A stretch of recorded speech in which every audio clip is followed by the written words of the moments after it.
Welcome students, ये video होने वाला है एक वन शॉट वीडियो जिसमें मैं इंग्लिश के सारे चैप्टर्स को लाइन बाय लाइन अच्छे से एक्सप्लेन करके कंबाइन कर दिया है। तो एक जगह पे तुम सारे चैप्टर्स को अच्छे से एक्सप्लेनेशन देख पाओगे और ये वीडियो हेल्प करेगा तुम्हारे रिवीजन में। लाइक 2x पे देख सकते हो अगर तुम्हारे एग्जाम्स पास आ रहे हैं। और क्वेश्चन आंसर्स के लिए मैंने डिस्क्रिप्शन में एक लिंक दिया है जिसमें एक प्लेलिस्ट में मैंने सारे चैप्टर्स के एक्सप्लेनेशन और क्वेश्चन आंसर्स अपलोड कर दिए हैं, तुम जाके देख सकते हो। बाकी कमेंट करके बता दो तुम्हें नेक्स्ट वीडियो कौन सा चाहिए, और चैनल को सब्सक्राइब नहीं किया हो तो सब्सक्राइब जरूर कर लो। ठीक है, फिर तुम एक एक करके सारे चैप्टर्स को समझो।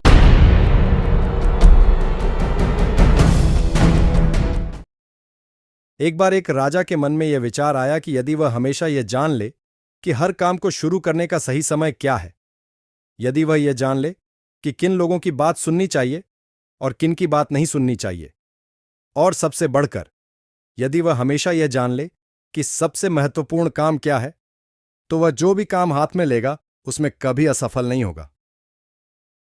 और यह विचार उसके मन में आया। उसने पूरे राज्य में यह घोषणा करवा दी कि वह उस व्यक्ति को बड़ा इनाम देगा जो उसे बताएगा कि हर कार्य के लिए सही समय क्या है, सबसे जरूरी लोग कौन हैं, और वह कैसे जान सकता है कि सबसे जरूरी काम क्या है।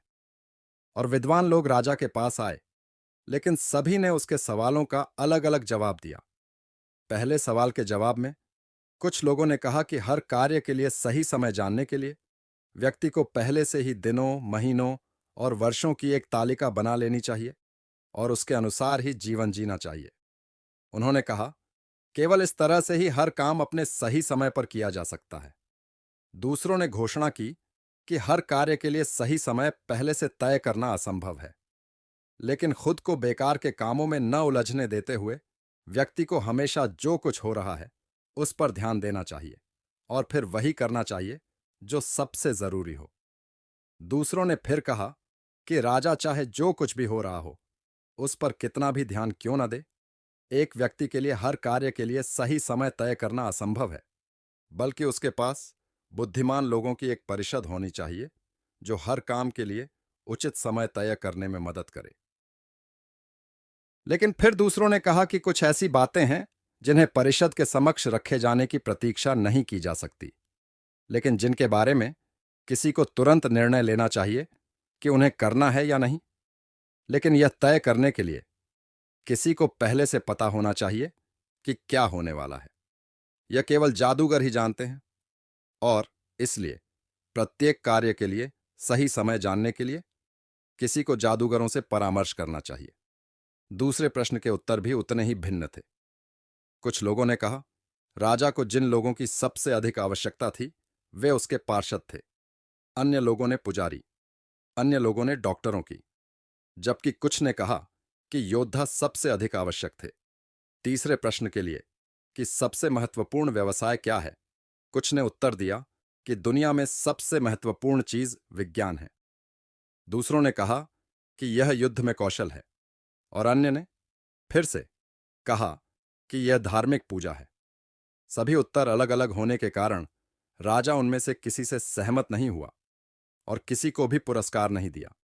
लेकिन फिर भी अपने सवालों के सही जवाब पाने की इच्छा रखते हुए उन्होंने एक साधु से परामर्श करने का फैसला किया जो अपनी बुद्धिमत्ता के लिए व्यापक रूप से प्रसिद्ध था। साधु एक जंगल में रहता था जिसे वह कभी नहीं छोड़ता था, और उसे केवल आम लोगों का ही स्वागत मिलता था। इसलिए राजा ने सादे कपड़े पहने और साधु की कोठरी में पहुंचने से पहले अपने घोड़े से उतर गया और अपने अंगरक्षकों को पीछे छोड़कर अकेले ही आगे बढ़ गया। जब राजा उसके पास पहुंचा तो देखा कि साधु अपनी कुटिया के सामने मिट्टी खोद रहा था। राजा को देखकर उसने राजा को नमस्कार किया और खुदाई करता रहा। साधु कमजोर और दुर्बल था, और हर बार जब वह अपनी कुदाल जमीन में गाड़ता और थोड़ी मिट्टी खोदता तो उसकी सांस फूल जाती। राजा उसके पास गया और बोला, मैं तुम्हारे पास 3 सवालों के जवाब मांगने आया हूं। मैं सही समय पर सही काम करना कैसे सीख सकता हूं? वे कौन लोग हैं जिनकी मुझे सबसे ज्यादा जरूरत है, और इसलिए मुझे बाकी लोगों की तुलना में किस पर ज्यादा ध्यान देना चाहिए? और कौन से मामले सबसे महत्वपूर्ण हैं और जिन पर मुझे सबसे पहले ध्यान देने की जरूरत है?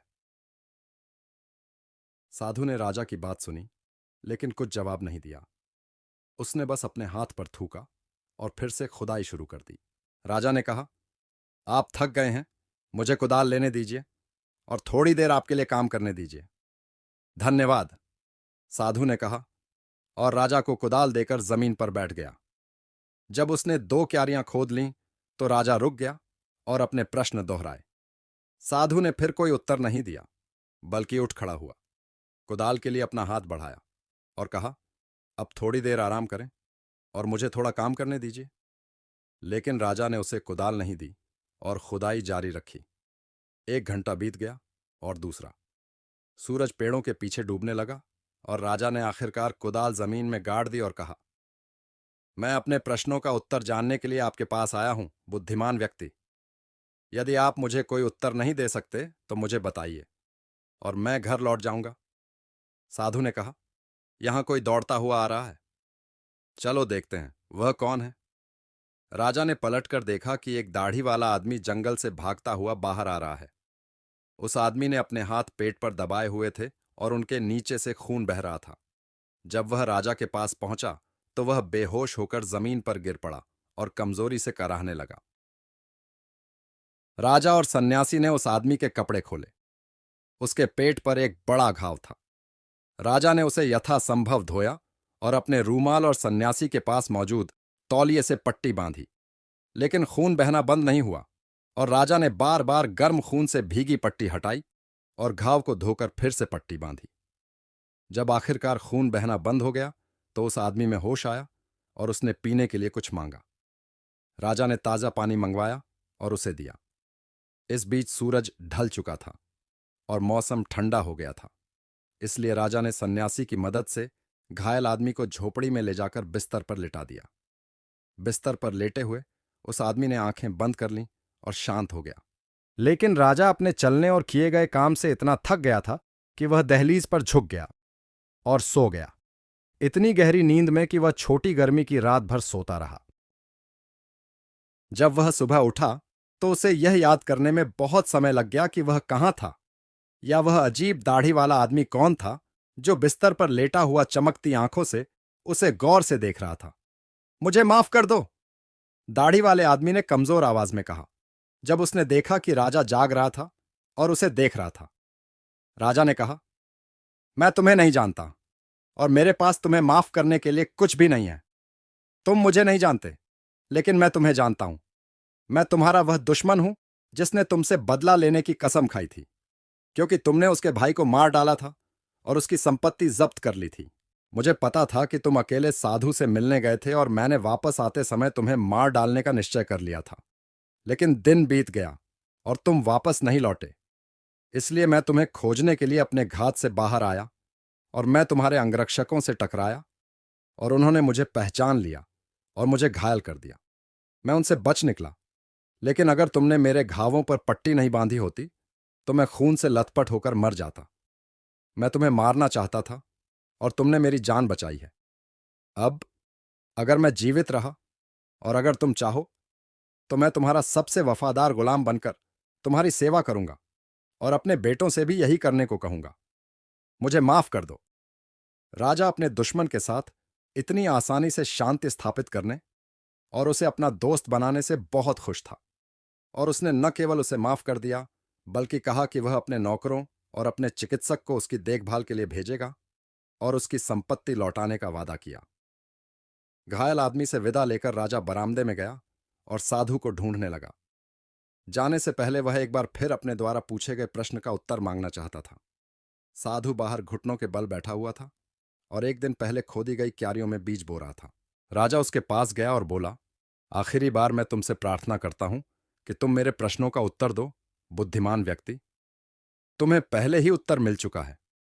साधु ने कहा, अभी भी अपनी पतली टांगों पर झुका हुआ और राजा की ओर देख रहा था, जो उसके सामने खड़ा था।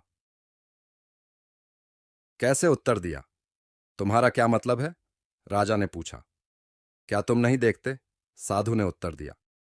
यदि तुमने कल मेरी कमजोरी पर दया नहीं की होती और मेरे लिए ये क्यारियां नहीं खोदी होती बल्कि अपने रास्ते चले गए होते, तो वह आदमी तुम पर हमला कर देता और तुम मेरे साथ न रहने के लिए पश्चाताप करते।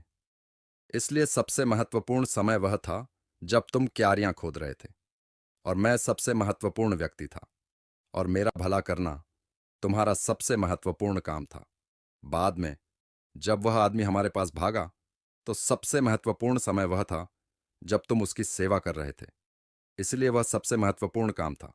तो याद रखें, केवल एक ही समय महत्वपूर्ण है, एकमात्र समय जब हमारे पास कोई शक्ति होती है।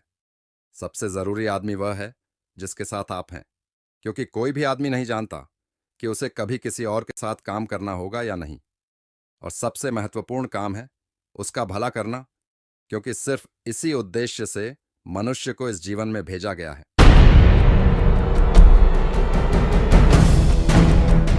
हेलो स्टूडेंट्स, आज की इस वीडियो में हम पढ़ने जा रहे हैं एक पोएम को जो कि लिखी गई है रस्किन बॉन्ड के द्वारा।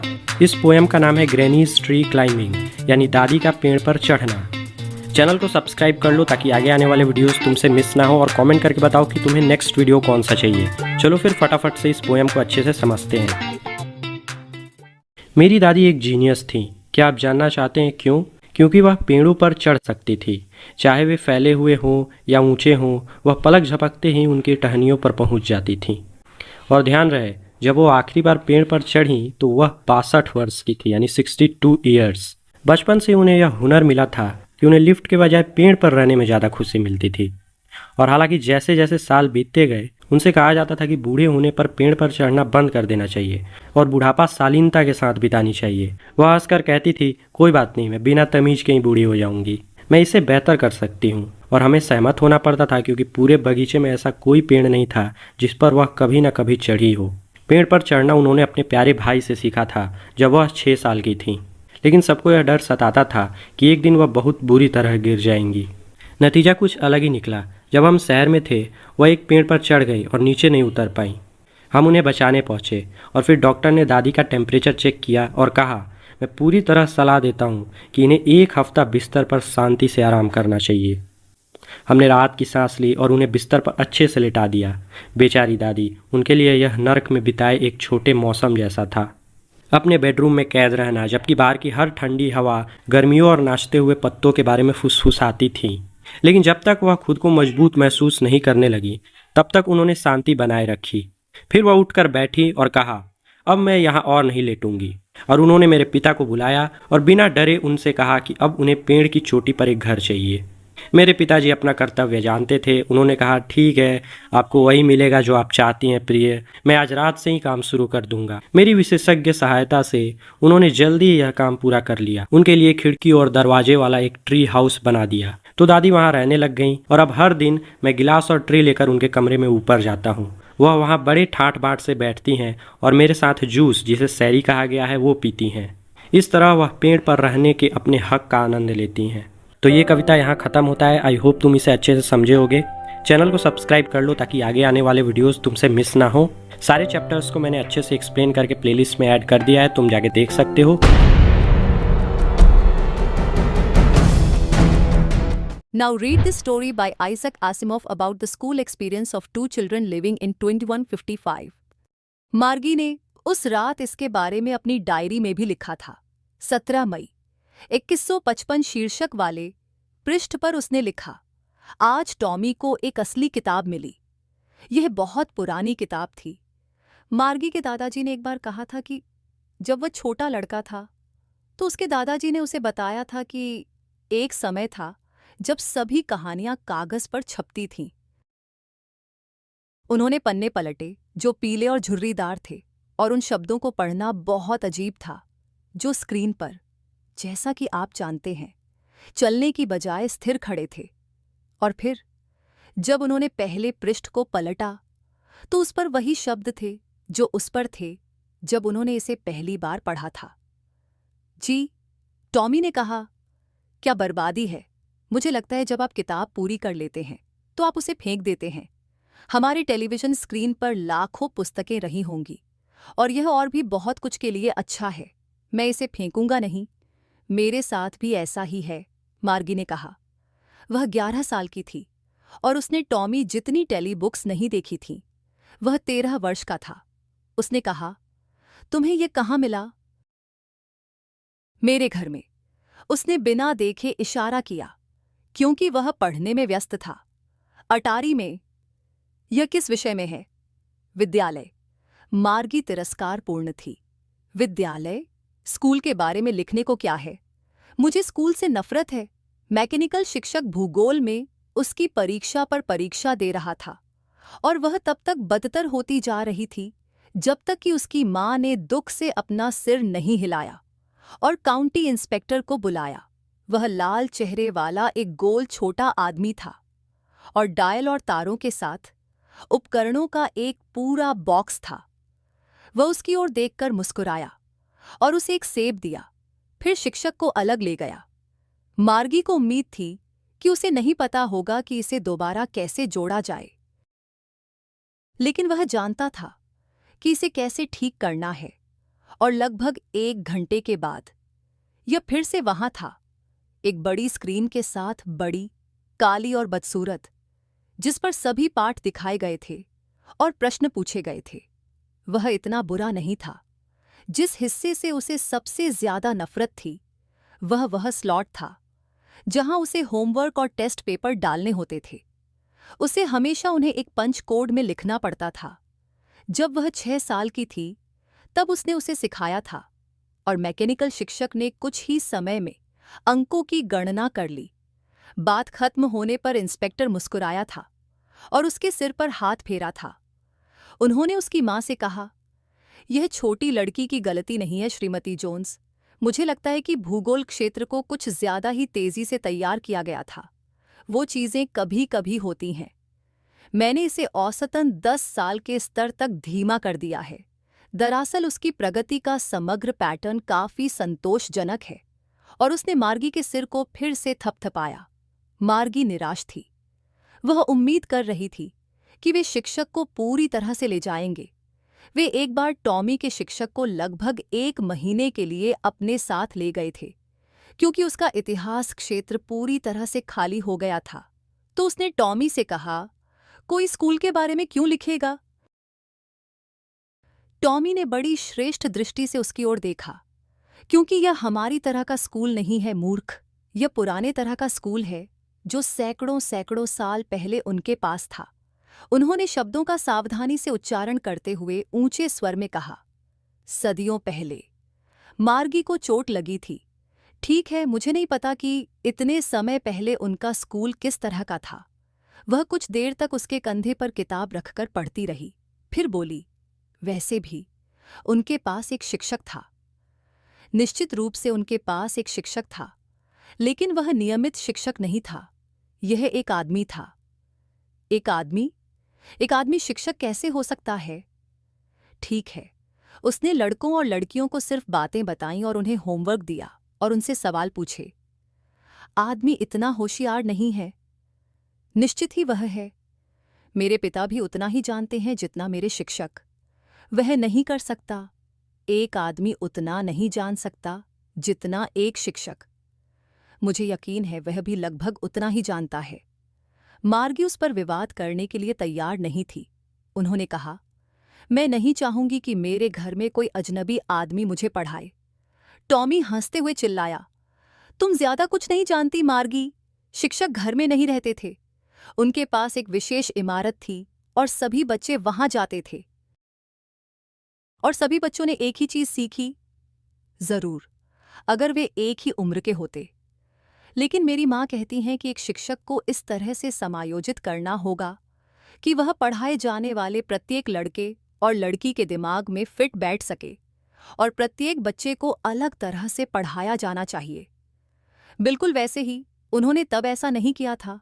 अगर आपको यह पसंद नहीं है तो आपको किताब पढ़ने की जरूरत नहीं है। मैंने ये नहीं कहा कि मुझे यह पसंद नहीं आए, मार्गी ने तुरंत कहा। वह उन मज़ेदार स्कूलों के बारे में पढ़ना चाहती थी।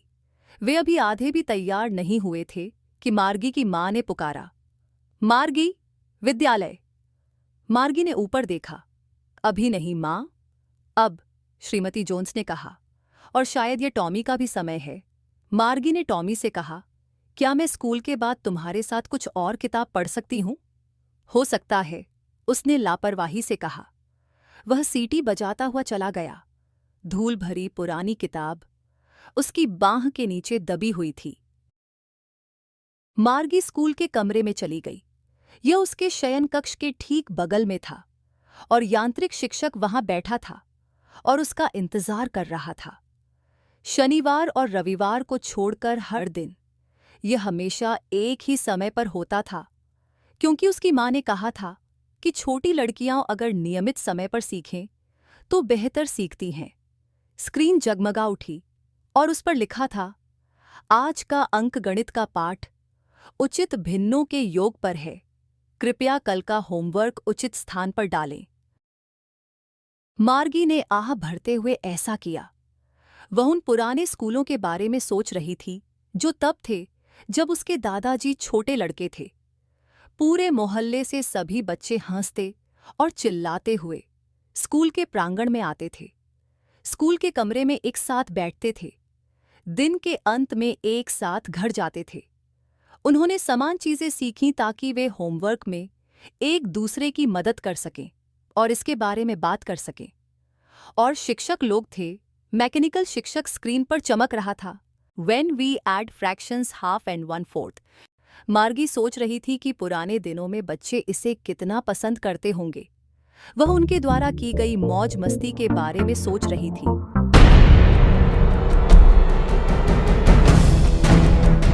सब्सक्राइब कर लो और चलो जल्दी से इस कहानी को निपटाते हैं। Now read the following story about Swaminathan, whose excuse for not going to school lands him into trouble. बिस्तर पर लेटे लेटे स्वामी को कंपकंपी के साथ एहसास हुआ कि यह सोमवार की सुबह है। ऐसा लग रहा था जैसे अभी कुछ देर पहले ही शुक्रवार को आखिरी पीरियड आया हो। सोमवार पहले से ही यहाँ था। उन्हें उम्मीद थी कि भूकंप से स्कूल की इमारत धूल में मिल जाएगी, लेकिन वह अच्छी इमारत ऑल्बर्ट मिशन स्कूल 100 वर्षों से भी अधिक समय से इसी तरह की प्रार्थनाओं का सामना कर रही है। 9 बजे स्वामीनाथन चिल्लाए, मुझे सिरदर्द है। उनकी मां ने कहा, तुम झुटका में स्कूल क्यों नहीं जाते? ताकि मैं दूसरे छोर पर पूरी तरह से मर जाऊं? क्या तुम्हें पता है कि झुटका में झटका लगने का क्या मतलब होता है? क्या आज आपके पास कई महत्वपूर्ण पाठ हैं? महत्वपूर्ण? वाह! भूगोल का वह शिक्षक 1 वर्ष से अधिक समय से वही पाठ पढ़ा रहा है और हमारे पास अंकगणित है, जिसका अर्थ है कि पूरे अवधि के लिए हमें शिक्षक द्वारा पीटा जाएगा। महत्वपूर्ण सबक। और मां ने उदारतापूर्वक सुझाव दिया कि स्वामी घर पर ही रह सकते हैं। 9:30 बजे जब उन्हें स्कूल के प्रार्थना कक्ष में चिल्लाना चाहिए था, स्वामी मां के कमरे में बेंच पर लेटे हुए थे। पिता ने उससे पूछा, क्या आज तुम्हारा स्कूल नहीं है? सिरदर्द, स्वामी ने उत्तर दिया। बकवास, तैयार हो जाओ और जाओ। सिरदर्द? रविवार को कम खाना खाएं और सोमवार को आपको सिरदर्द नहीं होगा। स्वामी को पता था कि उनके पिता कितने जिद्दी हो सकते हैं और उन्होंने अपनी रणनीति बदल दी। मैं इतनी देर से क्लास में नहीं जा सकता। मैं सहमत हूं, लेकिन आपको ऐसा करना होगा। यह आपकी अपनी गलती है। आपको दूर रहने का निर्णय लेने से पहले मुझसे पूछना चाहिए था। अगर मैं इतनी देर से जाऊंगा तो टीचर क्या सोचेंगे? उसे बताओ कि तुम्हें सिर दर्द था और इसलिए देर हो गई। अगर मैं कहूंगा तो वह मुझे मारेगा। क्या वह ऐसा करेगा? आओ देखते हैं। इसका नाम क्या है? सैमुअल। क्या वह लड़कों को पीटता है? वह बहुत हिंसक है, खासकर उन लड़कों के साथ जो देर से आते हैं।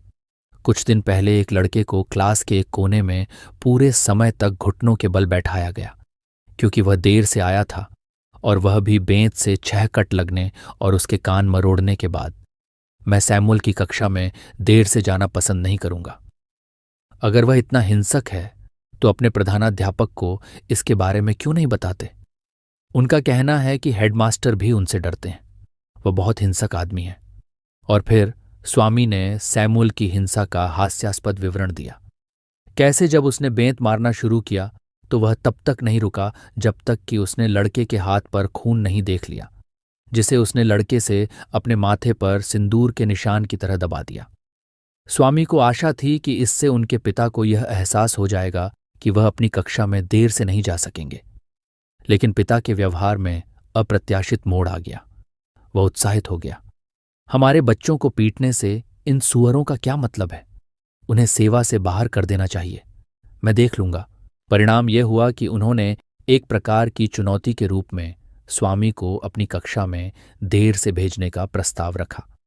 वह स्वामी के साथ प्रधानाध्यापक को एक पत्र भी भेजने वाला था। स्वामी के किसी भी विरोध का कोई फायदा नहीं हुआ।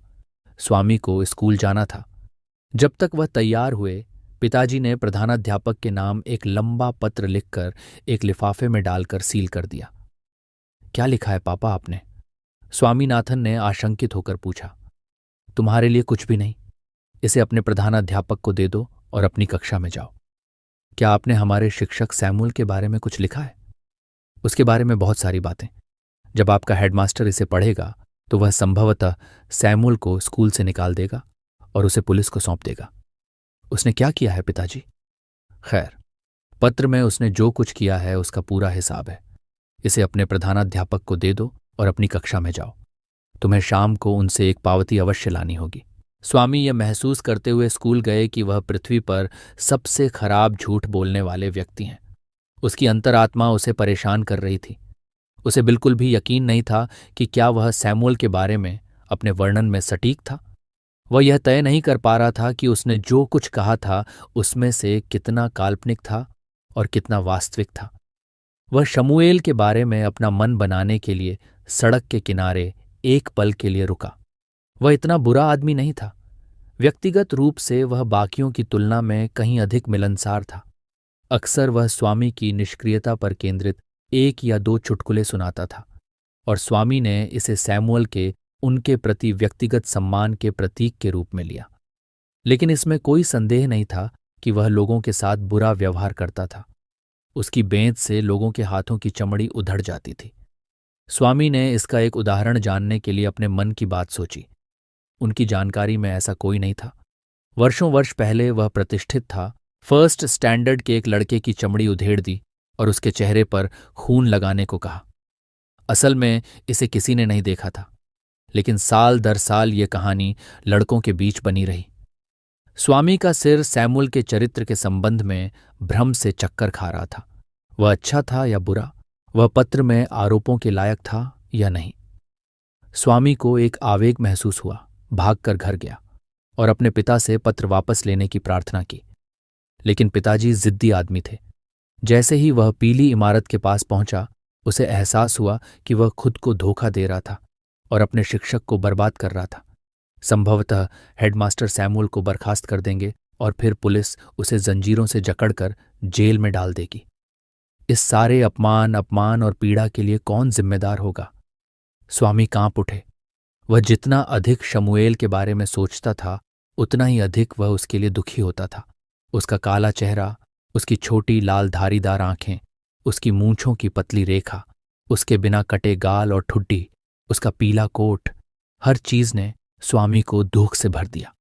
जैसे ही उसने अपनी जेब में पत्र का उभार महसूस किया, उसे ऐसा महसूस हुआ जैसे कोई जल्लाद हो। एक क्षण के लिए उसे अपने पिता पर क्रोध आया और उसने सोचा कि वह इतने अनुचित और जिद्दी आदमी का पत्र गटर में क्यों नहीं बहा देता। जैसे ही वह स्कूल के गेट में दाखिल हुआ, उसके दिमाग में एक विचार आया, एक तरह का समाधान। वह तुरंत प्रधानाध्यापक को पत्र नहीं भेजता था, लेकिन दिन के अंत में इस हद तक कि वह अपने पिता की अवज्ञा करता था और अपनी स्वतंत्रता का प्रयोग करता था। इसमें कुछ भी गलत नहीं था और पापा को वैसे भी यह बात पता नहीं चलेगी। यदि पत्र दिन के अंत में दिया जाता तो संभावना थी कि सैमुअल पत्र को उचित ठहराने के लिए कुछ कर सकता था। स्वामी अपनी कक्षा के प्रवेश द्वार पर खड़े थे। सैमुअल अंकगणित पढ़ा रहा था। उसने एक क्षण के लिए स्वामी की ओर देखा। स्वामी इस उम्मीद में खड़ा था कि सैमुअल उस पर गिरेगा और उसकी खाल उधेड़ देगा, लेकिन सैमुअल ने केवल इतना पूछा, क्या आप अभी क्लास में आ रहे हैं? जी श्रीमान, आप आधा घंटा लेट हो गए। मुझे ये पता है। स्वामी को उम्मीद थी कि अब उन पर हमला होगा। उसने लगभग प्रार्थना की, तिरुपति के भगवान, कृपया सैमुअल को मुझे हरा दें। तुम्हें देरी क्यों हुई? स्वामी ने उत्तर देना चाहा, केवल यह देखने के लिए कि तुम क्या कर सकते हो, लेकिन उसने इतना ही कहा, सर में दर्द है सर। तो फिर तुम स्कूल आए ही क्यों? सैमुअल का सबसे अप्रत्याशित प्रश्न। स्वामी ने कहा, मेरे पिता ने कहा कि मुझे क्लास मिस नहीं करनी चाहिए सर। इससे सैमुअल प्रभावित हुआ। तुम्हारे पिता बिल्कुल सही कह रहे हैं, बहुत समझदार आदमी है। हम उसके जैसे और भी माता पिता चाहते हैं। ओ प्यारे, स्वामी ने सोचा, तुम्हें नहीं पता कि मेरे पिता ने तुम्हारे साथ क्या किया है। वह सैमुअल के चरित्र को लेकर पहले से कहीं अधिक हैरान था। ठीक है, अपनी सीट पर जाओ। क्या तुम्हें अब भी सिरदर्द है? थोड़ा सा सर। स्वामी लहूलुहान हृदय के साथ अपने स्थान पर गए। वह सैमुअल जैसे अच्छे व्यक्ति से पहले कभी नहीं मिला था। शिक्षक घरेलू पाठों का निरीक्षण कर रहे थे, जिसमें आमतौर पर कम से कम स्वामी की धारणा के अनुसार बड़ी हिंसा के दृश्य उत्पन्न होते थे। उनके चेहरों पर नोटबुक फेंकी जाती थीं, लड़कों को गालियां दी जाती थीं, बेंतें मारी जाती थीं और बेंचों पर खड़ा कर दिया जाता था। लेकिन आज सैमुअल में अधिक सहनशीलता और नम्रता विकसित होती दिखाई दी। उन्होंने खराब किताबों को दूर धकेल दिया, बस लोगों को बेंत से छुआ, कभी किसी को कुछ मिनटों से अधिक खड़ा नहीं किया। स्वामी की बारी आई। उन्होंने इस अवसर के लिए भगवान को लगभग धन्यवाद दिया। स्वामीनाथन, आपका होमवर्क कहाँ है? मैंने कोई होमवर्क नहीं किया है सर, उसने उदास होकर कहा। एक विराम था। क्यों, सिरदर्द? सैमुअल से पूछा। जी श्रीमान। ठीक है, बैठ जाओ। स्वामी बैठ गए और सोच रहे थे कि सैमुअल के ऊपर क्या आ गया है। अवधि समाप्त हो गई और स्वामी को उजाड़ महसूस हुआ। दिन की आखिरी अवधि फिर से सैमुअल द्वारा ली गई। इस बार वे उन्हें भारतीय इतिहास पढ़ाने आए। ये अवधि 3:45 बजे शुरू हुई और 4:30 बजे समाप्त हुई। स्वामीनाथन पिछले समय में गहनता से सोचते रहे थे। वह शमूएल को भड़काने का कोई उपाय नहीं कर सका। जब घड़ी में 4 बजने लगे तो स्वामी हताश हो गए। आधा घंटा और। सैमुअल लाल पाठ पढ़ रहा था, वह भाग जिसमें वास्को डी गामा के भारत आगमन का वर्णन था। लड़के आधे अधूरे भाव से सुनते रहे। स्वामी ने अचानक अपनी ऊंची आवाज में पूछा, कोलंबस भारत क्यों नहीं आया सर? वह रास्ता भटक गया। मैं इस पर विश्वास नहीं कर सकता, यह अविश्वसनीय है सर। क्यों? इतना महान आदमी, क्या उसे रास्ता मालूम नहीं होगा? चिल्लाओ मत, मैं आपकी बात अच्छी तरह सुन सकता हूं। मैं चिल्ला नहीं रहा हूं सर, ये मेरी साधारण आवाज है जो भगवान ने मुझे दी है। मैं इसकी कैसे मदद कर सकता हूं? चुप रहो और बैठ जाओ। स्वामीनाथन अपनी सफलता पर थोड़ा प्रसन्न होकर बैठ गए। शिक्षक ने उस पर हैरान संदेह भरी नजर डाली और अपनी पढ़ाई फिर से शुरू कर दी। उन्हें अगला मौका तब मिला जब पहली बेंच के शंकर उठे और पूछा, सर, क्या वास्को डी गामा भारत आने वाले पहले व्यक्ति थे? इससे पहले कि शिक्षक जवाब दे पाते, स्वामी पीछे की बेंच से चिल्लाए, वे यही कहते हैं। अध्यापक और सभी लड़कों ने स्वामी की ओर देखा। शिक्षक स्वामी की इस बात से हैरान थे, आज अड़ियल व्यवहार। स्वामीनाथन, आप फिर चिल्ला रहे हैं। मैं चिल्ला नहीं रहा हूं सर, मैं भगवान द्वारा दी गई अपनी आवाज की मदद कैसे कर सकता हूं? स्कूल की घड़ी ने 1.25 घंटा बजा दिया, 1/4 अधिक। स्वामी को लगा कि उन्हें 15 मिनट में कुछ कठोर करना होगा। इसमें कोई संदेह नहीं कि सैमुअल ने उस पर तिरस्कार किया था और उसे तिरस्कार किया था, लेकिन यह शायद ही पर्याप्त था। स्वामी को लगा कि थोड़े से प्रयास से सैमुअल को बर्खास्तगी और कारावास का पात्र बनाया जा सकता है। शिक्षक पाठ्य पुस्तक के एक भाग के अंत में आकर रुक गया। उन्होंने शेष कुछ मिनट लड़कों से प्रश्न पूछने में बिताने का प्रस्ताव रखा। उन्होंने पूरी कक्षा को अपनी किताबें हटाने का आदेश दिया और दूसरी पंक्ति में किसी से पूछा, वास्को डी गामा के भारत आगमन की तारीख क्या है? स्वामीनाथन ने चिल्लाकर कहा, 1641, 20 दिसंबर। तुम्हें चिल्लाने की जरूरत नहीं है, शिक्षक ने कहा। उसने पूछा, क्या आपके सिरदर्द ने आपको पागल बना दिया है? अब मुझे कोई सिरदर्द नहीं है सर, गरजने वाले ने चमकते हुए उत्तर दिया। बैठो, मूर्ख। स्वामी बेवकूफ कहे जाने पर बहुत रोमांचित थे। अगर तुम दोबारा उठे तो मैं तुम्हें बेंत से मारूंगा, शिक्षक ने कहा। स्वामी वचन से प्रसन्न होकर बैठ गए। शिक्षक ने फिर पूछा, मैं मुगल काल पर कुछ प्रश्न पूछने जा रहा हूं। मुगल बादशाहों में आप किसे सबसे महान, किसे सबसे ताकतवर और किसे सबसे धार्मिक बादशाह कहेंगे? स्वामी उठ खड़े हुए। उसे देखते ही अध्यापक ने जोर देकर कहा, बैठो। मैं जवाब देना चाहता हूं सर। बैठो। नहीं सर, मैं जवाब देना चाहता हूं। मैंने क्या कहा था कि अगर तुम दोबारा उठे तो मैं क्या करूंगा? तुमने कहा था कि तुम मुझे बेंत लगाओगे, मेरे पोरों की खाल उधेड़ोगे और मेरे माथे पर उसे दबवाओगे। ठीक है, यहां आओ। स्वामीनाथन ने खुशी से अपनी सीट छोड़ दी और मंच पर कूद पड़े। शिक्षक ने दराज से अपना बेंत निकाला और गुस्से से चिल्लाया, अपना हाथ खोलो छोटे शैतान। उसने प्रत्येक हथेली पर 3 अच्छे कट मारे। स्वामी ने उन्हें बिना कुरेदें प्राप्त किया। आधा दर्जन के बाद शिक्षक ने पूछा, क्या ये चलेंगे या तुम्हें कुछ और चाहिए? स्वामी ने केवल अपना हाथ फिर से बढ़ाया और 2 और हाथ प्राप्त किए और घंटी बजी। स्वामी हल्के मन से मंच से नीचे कूद पड़े, हालांकि उनके हाथ तेज थे। उसने अपनी किताबें उठाईं, जेब में पड़ा पत्र निकाला और हेडमास्टर के कमरे की ओर भागा। उसने दरवाज़ा बंद पाया।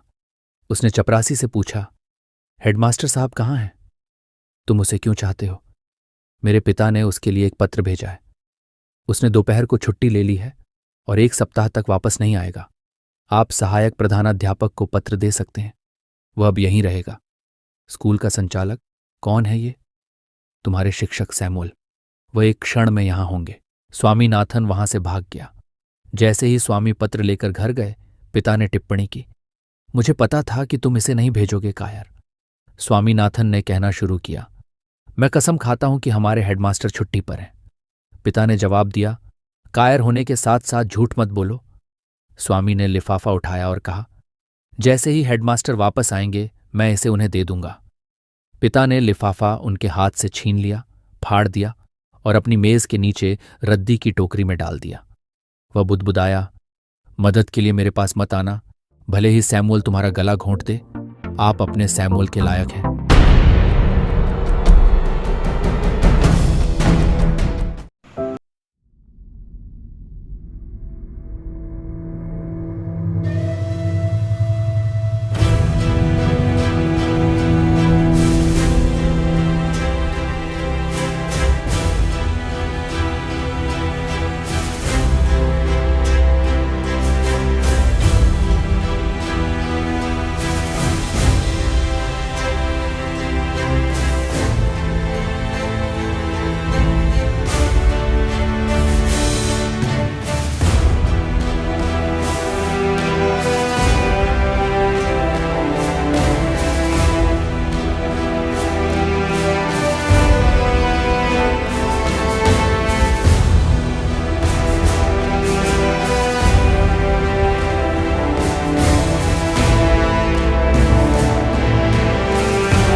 woman's strength. पोयट यहाँ एक पल को याद करते हैं जब वह रात में दर्द के चलते जग गए थे और उनकी माँ ने बड़े प्रेम से उनका देखभाल किया। उनकी माँ का जो विश्वास था, फेथ और लव था, इन सब ने पोयट को स्ट्रेंथ दिया जिससे वो बहुत सारी चुनौतियों का सामना कर पाए। Last line is, we will meet again on the great judgement day my mother. तो अब्दुल कलाम अपनी माँ के साथ जजमेंट डे पर मिलने की आशा करते हैं। जजमेंट डे एक तरह का दिन है जो कि अलग अलग रिलीजन में होता है। जैसे हिंदू धर्म में माना जाता है कि एक दिन ऐसा आएगा जिस दिन ये डिसाइड किया जाएगा कि इसे स्वर्ग में भेजा जाए या नर्क में भेजा जाए। तो इसी टाइप का एक जजमेंट डे है। और ये जो लाइन है वो दिखाती है कि अब्दुल कलाम अपनी माँ से कितना लव करते हैं, कितनी उनकी रिस्पेक्ट करते हैं। तो ये पोयम यहाँ ख़त्म होता है। आई होप ये वीडियो तुम्हें अच्छा लगा होगा। अगर अच्छा लगा तो एक लाइक कर दो, कमेंट करके बताओ तुम्हें नेक्स्ट वीडियो कौन सा चाहिए, और सबसे ज़रूरी इस चैनल को सब्सक्राइब जरूर कर लो।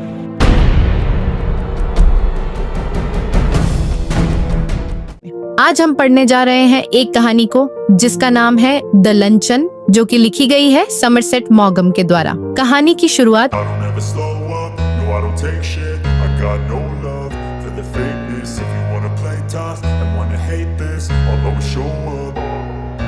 I don't ever slow up, no I don't take shit. I got no love for the fakeness. If you wanna play tough and wanna hate this, I'll always show up and make a statement. I don't ever slow up, no I don't take shit. I got no love for the fakeness. If you wanna play tough and wanna hate this, I'll always show up and make a statement. Everything I do so instinctive and so passionate. Every word I move so descriptive like an adjective. I got a vendetta against people who patented being negative when you should be getting after it.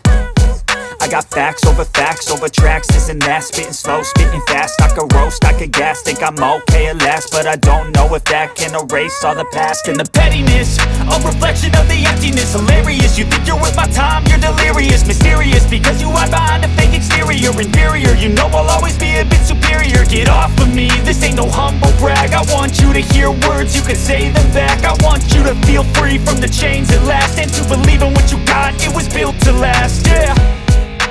Now that I've been put through hell, I never got anyone's help. I had to do it all myself.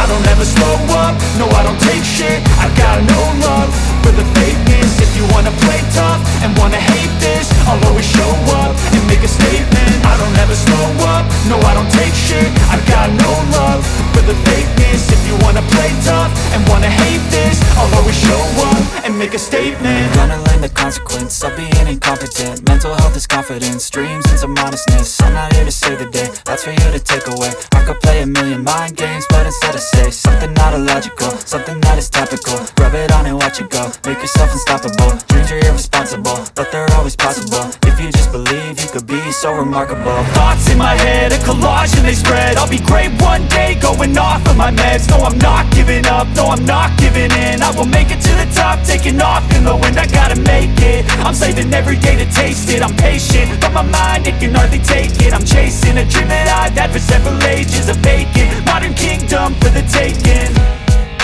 Now that I've been put through hell, I never got anyone's help. I had to do it all myself.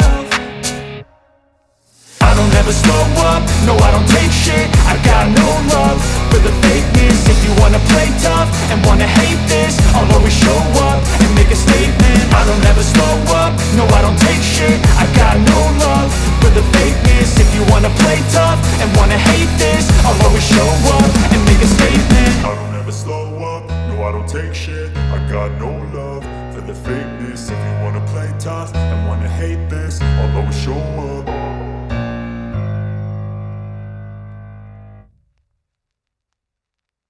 उसने order दे दिया। अब लेखक को यह चिंता सताने लगी कि उसके पास बिल चुकाने के लिए भी पैसे हैं या नहीं। उसने मन में सोचा कि अगर पैसे कम पड़े तो वह जेब कटने का नाटक करेगा। खाना खत्म होने के बाद लेखक ने कॉफी के लिए पूछा। महिला ने कहा, हाँ, बस एक आइसक्रीम और कॉफी। जब वे इंतजार कर रहे थे तभी एक वेटर टोकरी में बड़े बड़े पीचेस लेकर आया। वे बहुत महंगे थे क्योंकि उनका मौसम नहीं था। महिला ने बात करते करते उनमें से एक उठा लिया और खाने लगी। जब बिल आया तो उसे चुकाने के बाद लेखक के पास वेटर को देने के लिए सिर्फ 3 फ्रैंक बचे, जो बहुत कम थे। उसे पता था कि महिला उसे कंजूस समझ रही है। जब वह रेस्टोरेंट से बाहर निकला तो उसकी जेब में एक भी पैसा नहीं था और पूरा महीना बाकी था। जाते समय महिला ने उसे फिर सलाह दी, मेरी तरह बनो और लंच में एक से ज्यादा चीज मत खाओ। लेखक ने जवाब दिया, मैं आज रात डिनर में कुछ भी नहीं खाऊंगा। महिला इसे मजाक समझकर हंस पड़ी। कहानी वापस आज के समय में आती है। लेखक बताता है कि उसे अपना बदला मिल चुका है। आज वह महिला बहुत ज्यादा मोटी हो गई है और उसका वजन 21 स्टोन लगभग 133 किलो है।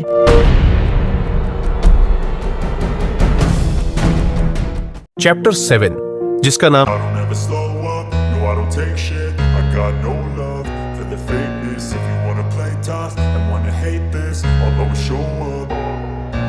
I don't ever slow up, no I don't take shit. I got no love for the fakeness. If you wanna play tough and wanna hate this, I'll always show up and make a statement. I don't ever slow up, no I don't take shit. I got no love for the fakeness. If you wanna play tough and wanna hate this, I'll always show up and make a statement. Everything I do so instinctive and so passionate. Every word I move so descriptive like an adjective. I got a vendetta against people who patented being negative when you should be getting after it.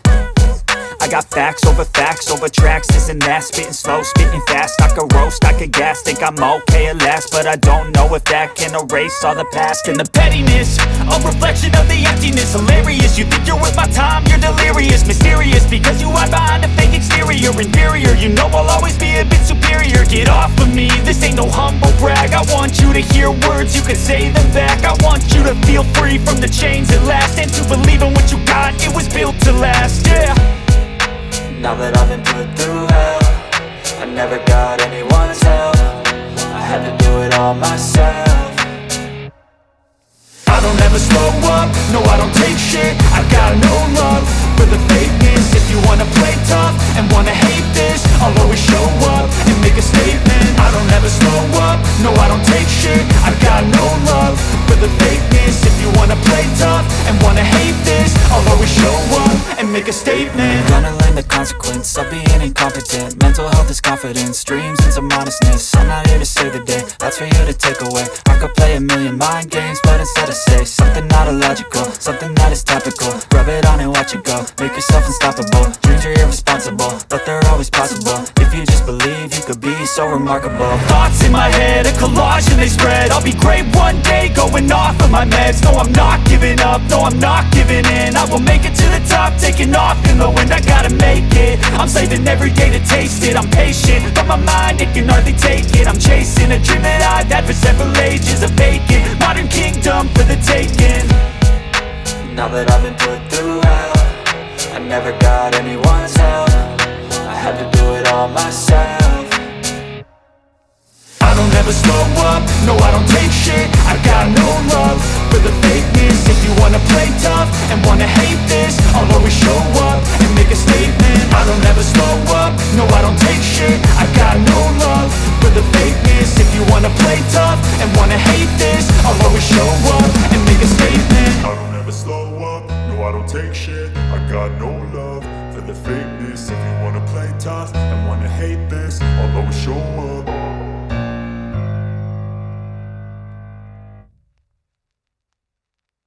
कोशिश न करें ताकि वे ईश्वर के दिखाए रास्ते पर चलकर अपनी ताकत का इस्तेमाल इंसानों के दुख दर्द को दूर करने के लिए कर सके.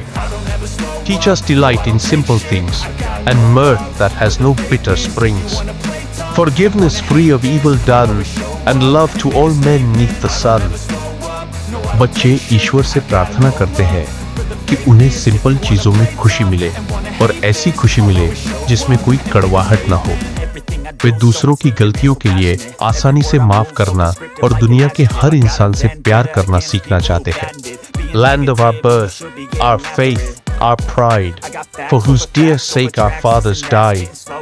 O motherland, we pledge to thee head, heart and hand through the years to be.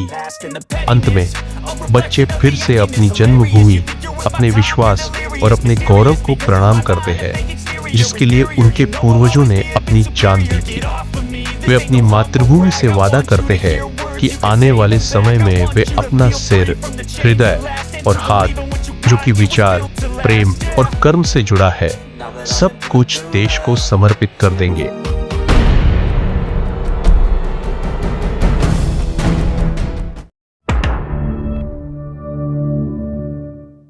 तो तुम्हारे हाफ ईयरली एग्जाम्स खत्म हो गए होंगे, तो अब फाइनल एग्जाम्स के लिए पढ़ना स्टार्ट कर दो। इस वीडियो में हम पढ़ने वाले हैं डीएवी क्लास 8 इंग्लिश चैप्टर 8 की स्टोरी को, जिसका टाइटल है the case of the sharp eyed jeweller. तो चलो जल्दी से इस स्टोरी को पढ़ते हैं। उससे पहले अगर तुम इस चैनल पे नए हो तो इस चैनल को सब्सक्राइब जरूर कर लो, क्योंकि इसी तरह के वीडियोस यहाँ अपलोड होते रहता है। कमेंट करके बताओ तुम्हारे हाफ ईयरली में कितनी परसेंटेज बनी है, और जो एक्चुअल परसेंटेज आई है वही कॉमेंट करना। चलो स्टोरी को पढ़ते हैं। सबसे पहले इस स्टोरी में एक हेडिंग है, इसमें बताया गया कि ज्वेलर का जो असिस्टेंट है वो सतर्क रहने के कारण एक एक्सपेंसिव रिंग को चोरी होने से बचा लेता है।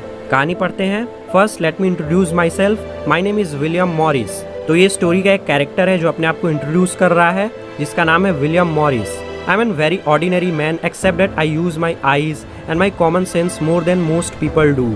ये बोल रहा है कि ये एक ऑर्डिनरी पर्सन है, बस ये अपनी आंखों को और अपने कॉमन सेंस को दूसरे से ज्यादा यूज करता है। हालांकि ये तो हम सबको लगता है कि हमारे पास दूसरों से ज्यादा कॉमन सेंस है, तो यही ये कह रहा है। My hobby is perhaps a little out of the ordinary, it is the study of crime and criminals. लेकिन इसकी हॉबी जो है वो ऑर्डिनरी नहीं है, ये क्राइम के बारे में या क्रिमिनल्स के बारे में पढ़ता है। हम सब ने भी क्राइम वाली बहुत सारी मूवीज देखी होंगी। मुझे तो KGF टाइप की मूवीज बहुत अच्छी लगती है। अगर तुमने देखी है तो कमेंट करके बताओ तुम्हारा बेस्ट सीन कौन सा था। For the past 30 years I have made a study of the crime stories of the greatest authors from Edgar Allan Poe to Agatha Christie, and here I must say that the stories I have most enjoyed are not those where the detective is an extraordinary person, extraordinarily favored by fortune, but where he is just an ordinary man who uses his eyes and his common sense to the full। तो ये बता रहा है कि ये बहुत सारे great authors के द्वारा लिखी गई क्राइम स्टोरीज को पढ़ा है, और ये उन कहानियों को सबसे ज़्यादा इंजॉय करता है जिसमें जो डिटेक्टिव होता है वो एक्स्ट्रा ऑर्डिनरी पर्सन नहीं होता है, वो एक नॉर्मल सा इंसान होता है, बस वो अपनी आंखों को और अपने कॉमन सेंस को पूरी तरह से यूज करता है। I love to watch people. Some men love to watch the behavior of birds, others the behavior of fish, but I love to watch how men and women behave। ये बोल रहा है इसे लोगों को देखना काफ़ी पसंद है। कुछ लोग ऐसे होते हैं जो चिड़ियों का बिहेवियर पसंद करते हैं, कुछ लोग मछलियों का, लेकिन इसको मैन और वुमेन के बिहेवियर को देखना काफ़ी पसंद है। I have the habit of observing everything they do, the way they walk, speak and pray, what they eat, read, wear and wish for। इसकी हैबिट है हर एक चीज़ को ऑब्जर्व करना, जैसे किस तरीके से वो चलते हैं, बातें करते हैं, प्रार्थना करते हैं, क्या वो खाते हैं, क्या पढ़ते हैं, क्या पहनते हैं और क्या क्या इच्छाएं हैं उनकी। तो ये सारी चीज़ें इसकी हैबिट है।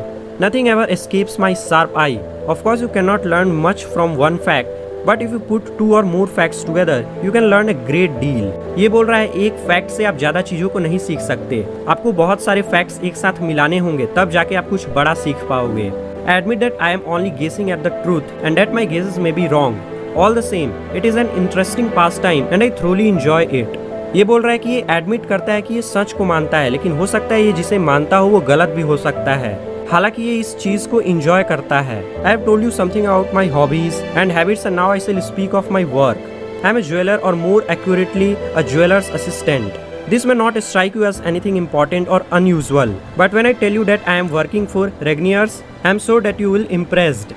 Everyone knows Regniers, which is famous for antique jewelry that it sells at prices that only the very rich can afford। ये बोल रहा है कि अभी तक मैंने अपने हॉबीज के बारे में बताई हैं, लेकिन अब ये बताने जा रहा है कि ये काम क्या करता है। तो ये एक ज्वेलर का असिस्टेंट है और ये रेगनर्स के लिए काम करता है। रेगनर्स के यहाँ बहुत ही फेमस एंटीक ज्वेलरी बेची जाती है जो केवल बहुत ही अमीर लोग खरीद पाते हैं। और principal customers are millionaires, oil kings, film stars, heroes of the football field and people of that class. The jewels we sell are never less than 300 years old.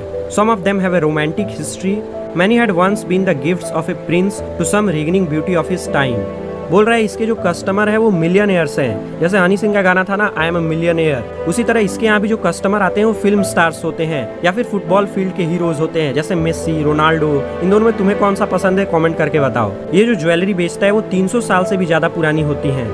और कुछ ज्वेलरी के साथ तो रोमांटिक हिस्ट्री जुड़ी होती है, जैसे कोई प्रिंस अपनी प्रिंसेस को गिफ्ट कर दिया हो, इस तरह की चीजें। The first thing I do when I get to work in the morning is to put in the window some pieces of jewelry which are always kept in the safe overnight. I was doing this on that eventful day when I noticed a young man standing in front of shop on the opposite side of the street. तो ये morning में सारी jewellery के pieces को Windows पे सजा देता है और रात में इन ज्वेलरीज को वापस से निकाल के सेफ रख दिया जाता है। तो ये एक दिन ऐसे ही सजा रहा था, तभी अपने दुकान के सामने रोड के दूसरी साइड एक स्टैंडिंग यंग वुमेन को देखता है। Her eyes were fixed on the display in the shop windows, and she stood there all the time. It took me to arrange our display quite 15 to 20 minutes. And what do you think she was staring at?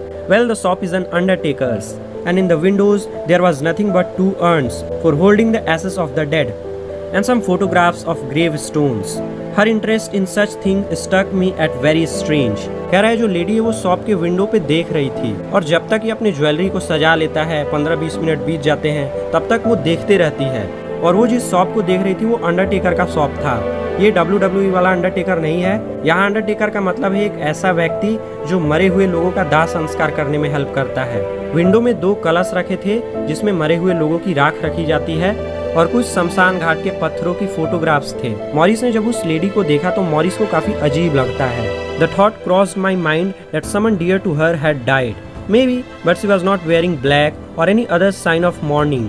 She was, in fact, wearing a bright yellow coat with a vivid zigzag pattern running all over it and yellow sandals. तो Morris को लगता है कि उस lady का कोई करीबी जो है वो गुजर गया है, लेकिन फिर ये उसके कपड़े को देखता है तो वो उस तरीके का ड्रेस तो नहीं पहनी थी जिससे लगे कि वो दुख में है। इसकी जगह वो एक पीले कलर का चमकता हुआ कोट पहनी थी जिसमें जिगजैग पैटर्न्स था और वो पीले कलर का सैंडल पहनी थी।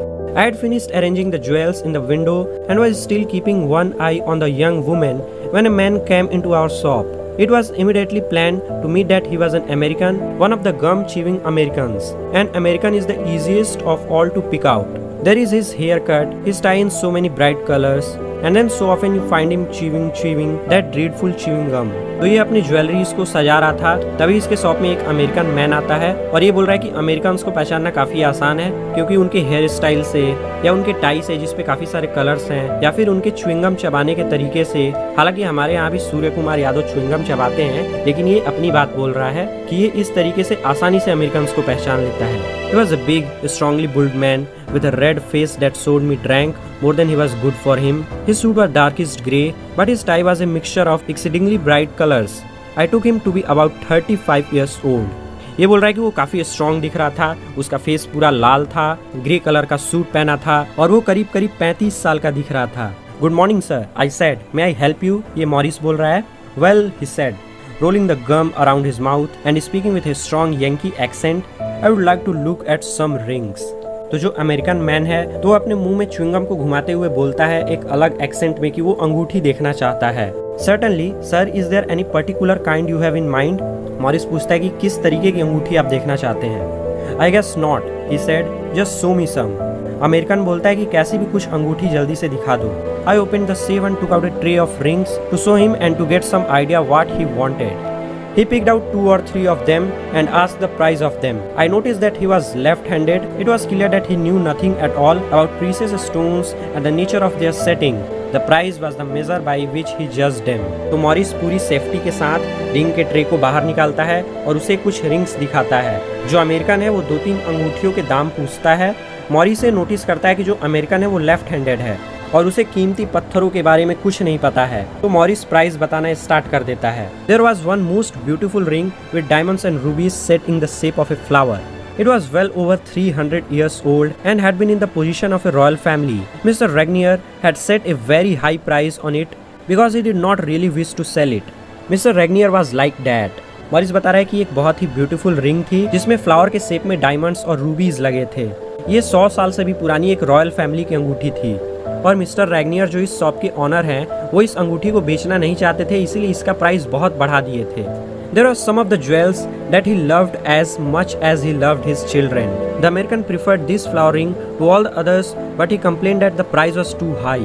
He asked to see some other rings, and I showed him 3 more trays, but he was still unsatisfied. His eye then fell on a 4th tray, which was still inside the safe, whose door I had left open. तो Morris बोल रहा है कि जो American है उसे flower वाली अंगूठी पसंद आती है, लेकिन उसे इसकी प्राइस काफ़ी हाई लगती है। अमेरिकन मॉरिस को कुछ और दिखाने को बोलता है, तो मॉरिस 3 और ट्रे बाहर निकालता है। फिर भी जो अमेरिकन है वो सेटिस्फाई नहीं होता है।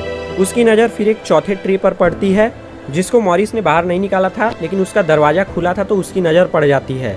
I guess I would better take a look at those as well, he said. American बोलता है कि मैं उन अंगूठियों को भी देखना चाहूँगा। I turned to take the tray out of the safe and then turned quickly back again to put the tray on the counter. It was then that I saw that the diamond and ruby ring had disappeared. तो वो tray निकालने के लिए जाता है और जल्दी से मुड़ के ट्रे बाहर निकालता है। तभी वो देखता है कि जो डायमंड और रूबी से बनी हुई रिंग है वो गायब हो जाती है। I made a sign to Miss Suskind, another assistant, and she came and stood beside me. Then I said to American, I see that you have decided on flower ring, sir. If you will kindly hand it to me, I will find a suitable box for it. तो ये एक और assistant जिसका नाम है सस्काइंड उसे इशारा करता है और वो आके इसके साइड में खड़ी हो जाती है। फिर ये अमेरिकन को बोलता है कि सर आपने डिसाइड किया है कि फ्लावर वाली रिंग लेंगे तो आप उसे मेरे हाथों में दे दें, मैं उसे डब्बे में करके आपको दे देता हूँ। I held out my hand for the ring. Morris अपने हाथ को आगे बढ़ाता है रिंग लेने के लिए। I haven't decided on anything yet, the American said. I'm not the one who is going to decide. I'm just picking out 2 or 3 rings for my wife to choose from. She will be coming in later this morning to make her choice. American बोलता है मैंने तो अभी कुछ decide ही नहीं किया, मैं तो अभी बस देख रहा हूँ 2-4 रिंग जो मैं अपनी वाइफ के लिए लेना चाहता हूँ। मेरी वाइफ अगले मॉर्निंग आके डिसाइड करेगी कि कौन सा लेना है, मैंने तो अभी कुछ लिया ही नहीं। But the flower ring where is it? I asked in dismay. वो बोलता है कि फ्लावर रिंग फिर कहाँ गई? Then I turn to Miss Susskind, will you please ask Mr Regnier to come here, I said. तो फिर वो दूसरी असिस्टेंट को बोलता है कि जाओ मिस्टर रेगनियर को बुला के लाओ।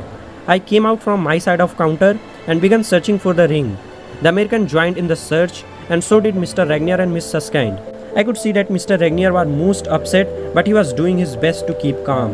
तो वो अपने काउंटर से बाहर आता है और रिंग को ढूंढने लगता है। अमेरिकन भी रिंग को ढूंढ रहा होता है। रेगनियर और जो दूसरी असिस्टेंट सस्काइंड थी वो भी रिंग को ढूंढने लगती है। मिस्टर रेगनियर जो थे वो सबसे ज़्यादा दुखी थे, लेकिन वो पूरी कोशिश कर रहे थे अपने आप को शांत रखने की। Then Miss Suskind said, I think that you ought to look in turn-ups of his trousers. सस्काइंड कहती है कि इसका ट्राउजर्स को ऊपर उठा के चेक करो। The suggestion was reasonable one. It is quite easy for something small to drop in the turns up of a trouser leg. And Miss Suskind, who is a very kind person, meant him no harm, but he turned on her with a very ugly look. His face turned even redder than before, and I noticed that he had stopped chewing. Miss Suskind काफी kind person थी। वो इस तरीके से check कर रही थी ताकि अमेरिकन को कुछ प्रॉब्लम ना हो, लेकिन जो अमेरिकन था वो काफ़ी अगली लुक दे रहा था। उसका फेस पहले से ज़्यादा लाल था और वो च्युइंगम चबाना भी बंद कर दिया था। जब जब च्युइंगम चबाने का बात होता है हमको सूर्य कुमार यादव का याद आने लगता है। His jaw moved as if he were a fierce dog ready to bite. It was a dangerous moment and I felt afraid. But Miss Suskind stood that perfectly calm. Then the American bent down and felt round his turn-ups, and I helped him too. But there was nothing there. तो जो American था वो अपना मुंह इस तरीके से बनाया था जैसे लग रहा था कोई कुत्ता काटने के लिए तैयार हो। वो मूवमेंट काफ़ी डेंजरस और डरावना था, लेकिन जो मिस सस्काइंड थी वो काफ़ी शांत थी। अमेरिकन झुकता है, उसकी चेकिंग की जाती है, लेकिन वहाँ कुछ नहीं मिलता है।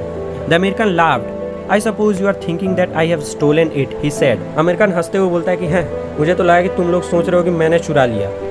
ओह no sir, of course not, Mr Regnier protested. Of course I do not suspect you, but when I report the matter to the insurance company, I shall have to inform them that I made a thorough search even on you, sir, if you will excuse me. Mr Regnier बोलते हैं कि नहीं sir, हम आप पे शक थोड़ी कर रहे हैं। इंश्योरेंस कंपनी को बताना होगा कि हमने रिंग को अच्छी तरह से सर्च किया है, तो इसीलिए अगर आप बुरा ना मारे तो आपकी तलाशी करना चाहते हैं। Okay, said the American and went off quite cheerfully to Mr. Regnier's office, where Mr. Regnier searched throughout his clothes without finding any trace of the ring.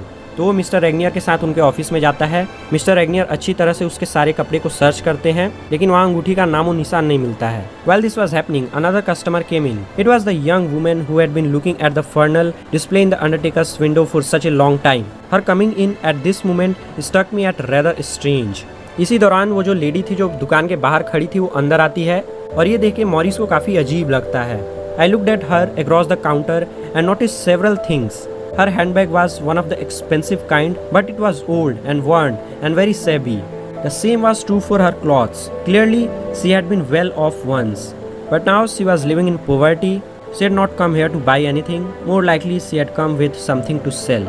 तो वो काउंटर पे जाके उसको देखता है और कुछ चीज़ें नोटिस करता है। उसका जो हैंडबैग था वो काफ़ी एक्सपेंसिव था, लेकिन काफ़ी पुराना हो गया था। उसका कपड़ा भी काफ़ी पुराना हो गया था। तो ये देख के साफ साफ लग रहा था कि पहले ये बहुत अमीर थी, अब गरीब हो चुकी है।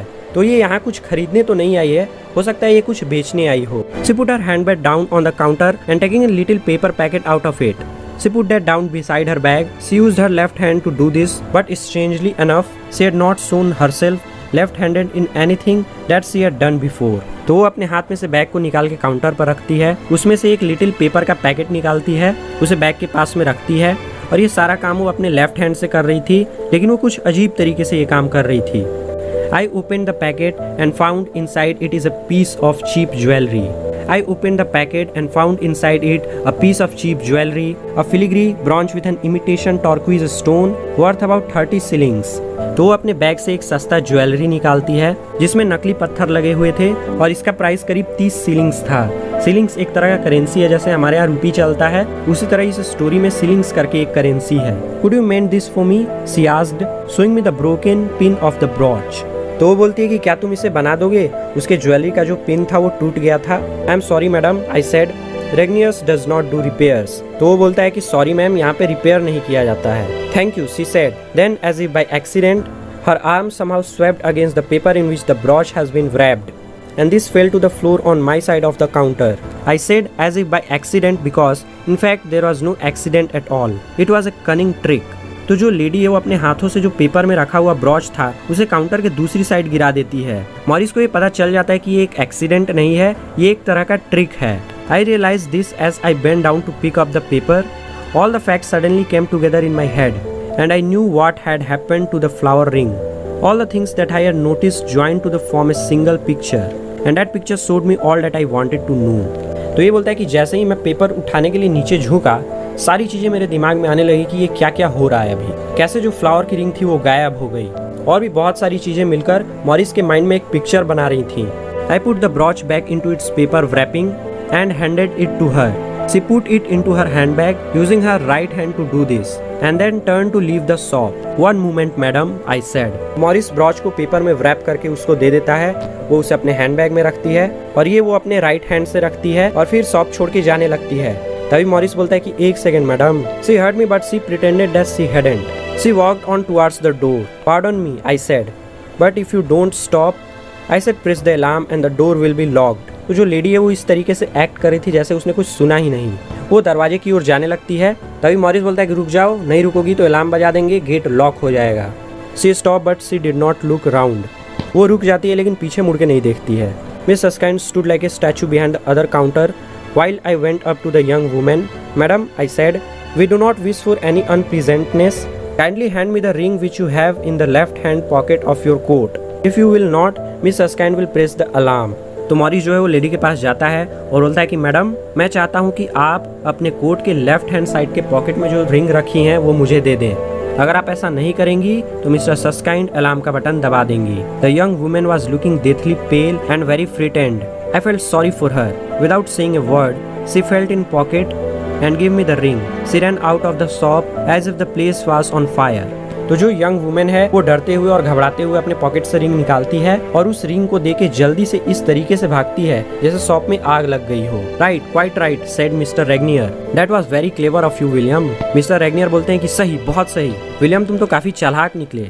Then I continued, there was the young women I saw her standing about for quite a while looking at the display opposite.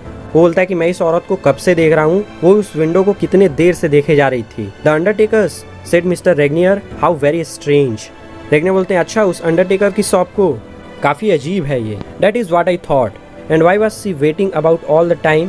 If she intended to come in, why did she bring us a cheap bronze to repair? Everyone knows that Regnier's has nothing to do with cheap trinkets and never does cheap repairs. Morris बोलता है यही तो मैंने सोचा कि वो कब से खड़ी थी और इस मूवमेंट का वेट कर रही थी, और वो सस्ता सामान को रिपेयर करने के लिए क्यों लाएगी, जबकि सबको पता है कि रेगनियर का जो शॉप है वो महंगे सामानों के लिए होता है और ऐसे सस्ते रिपेयर्स यहाँ थोड़ी होते हैं। Certainly not, said Mr. Regnier, deeply shocked at the thought.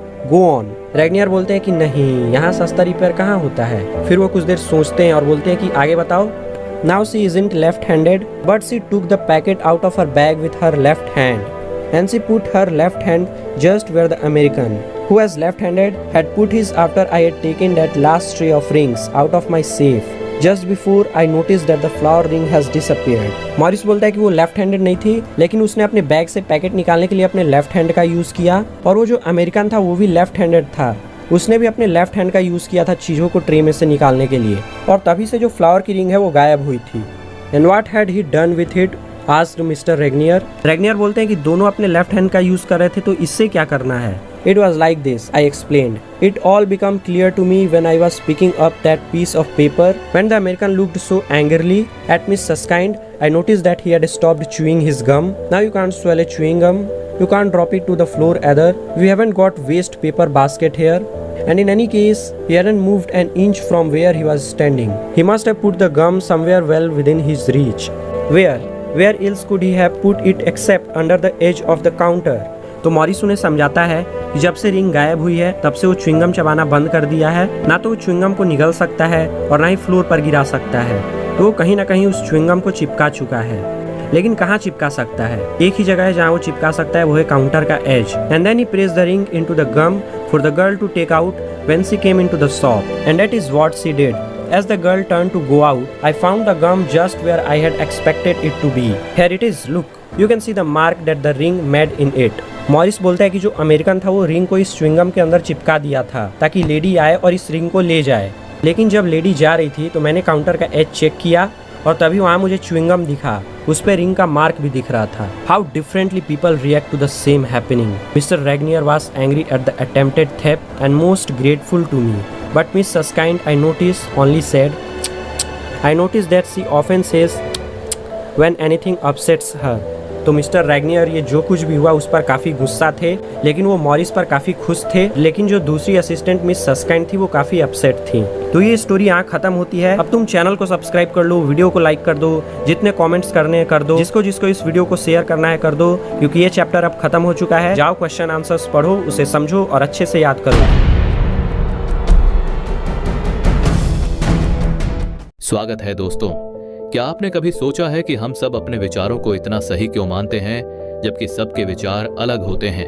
या फिर क्या आपने कभी सोचा है कि जीवन जीने का सबसे अच्छा तरीका क्या है? आज हम इन्हीं दिलचस्प सवालों के जवाब ढूंढने वाले हैं। हम बात करेंगे महान कवि अलेक्जेंडर पोप की कुछ बहुत ही खास पंक्तियों के बारे में। ये पंक्तियां हमें सिखाती हैं कि कैसे हम दूसरों को समझ सकते हैं और कैसे जीवन में सही रास्ता चुन सकते हैं। अगर आप इस चैनल पर नए हैं तो सब्सक्राइब जरूर कर लीजिए ताकि ऐसी मजेदार वीडियोस आपसे मिस ना हो। तो चलिए एक एक पंक्ति को गहराई से समझते हैं। हमारे विचार भी हमारी घड़ियों की तरह हैं। कोई भी पूरी तरह एक जैसा नहीं होता, फिर भी हर कोई अपनी घड़ी को सही मानता है। यह पंक्ति कहती है कि जैसे हर किसी की घड़ी थोड़ा अलग समय बताती है, वैसे ही हर इंसान के विचार और फैसले भी अलग होते हैं। फिर भी हर किसी को लगता है कि उसकी अपनी सोच ही सही है। यह हमें सिखाता है कि हमें दूसरों के विचारों का भी सम्मान करना चाहिए। वह जीना जानता है जो बीच का रास्ता अपनाता है और न इस तरफ झुकता है और न उस तरफ। इस पंक्ति का मतलब है कि जो इंसान बीच का रास्ता चुनता है वह सही तरह से जीना जानता है। उसे न तो एक तरफ बहुत ज्यादा झुकना चाहिए और न दूसरी तरफ। संतुलन बनाए रखना ही सबसे अच्छा है। सरकार के रूपों पर मूर्खों को बहस करने दो। जो सबसे अच्छी तरह से चलाई जाती है वही सबसे अच्छी होती है।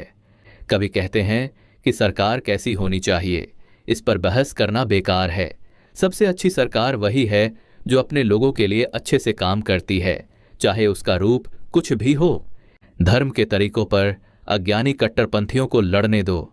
जिसका जीवन सही है उसका विश्वास गलत नहीं हो सकता। यहाँ कहा गया है कि धर्म के तरीकों पर झगड़ना बेवकूफ़ी है। जिसका जीवन सही और अच्छा है, जो अच्छा व्यवहार करता है, उसका विश्वास कभी गलत नहीं हो सकता। आपका आचरण आपके धर्म से ज्यादा महत्वपूर्ण है, यह सबसे खास बात है। धर्म और आशा में दुनिया असहमत होगी, लेकिन पूरी मानवता की चिंता करुणा है। कवि कहते हैं कि लोग भले ही अलग अलग आस्था और उम्मीदें रखें, लेकिन एक चीज़ है जो सबसे ज़रूरी है और वह है दया या करुणा। सभी इंसान को एक दूसरे के प्रति दया दिखानी चाहिए, यही असली मानवता है। और चैनल को सब्सक्राइब कर लेना भी फायदेमंद है, तो सब्सक्राइब ज़रूर करें ताकि ऐसे मज़ेदार वीडियो आपको फ्री में मिलते रहें। स्वागत है दोस्तों।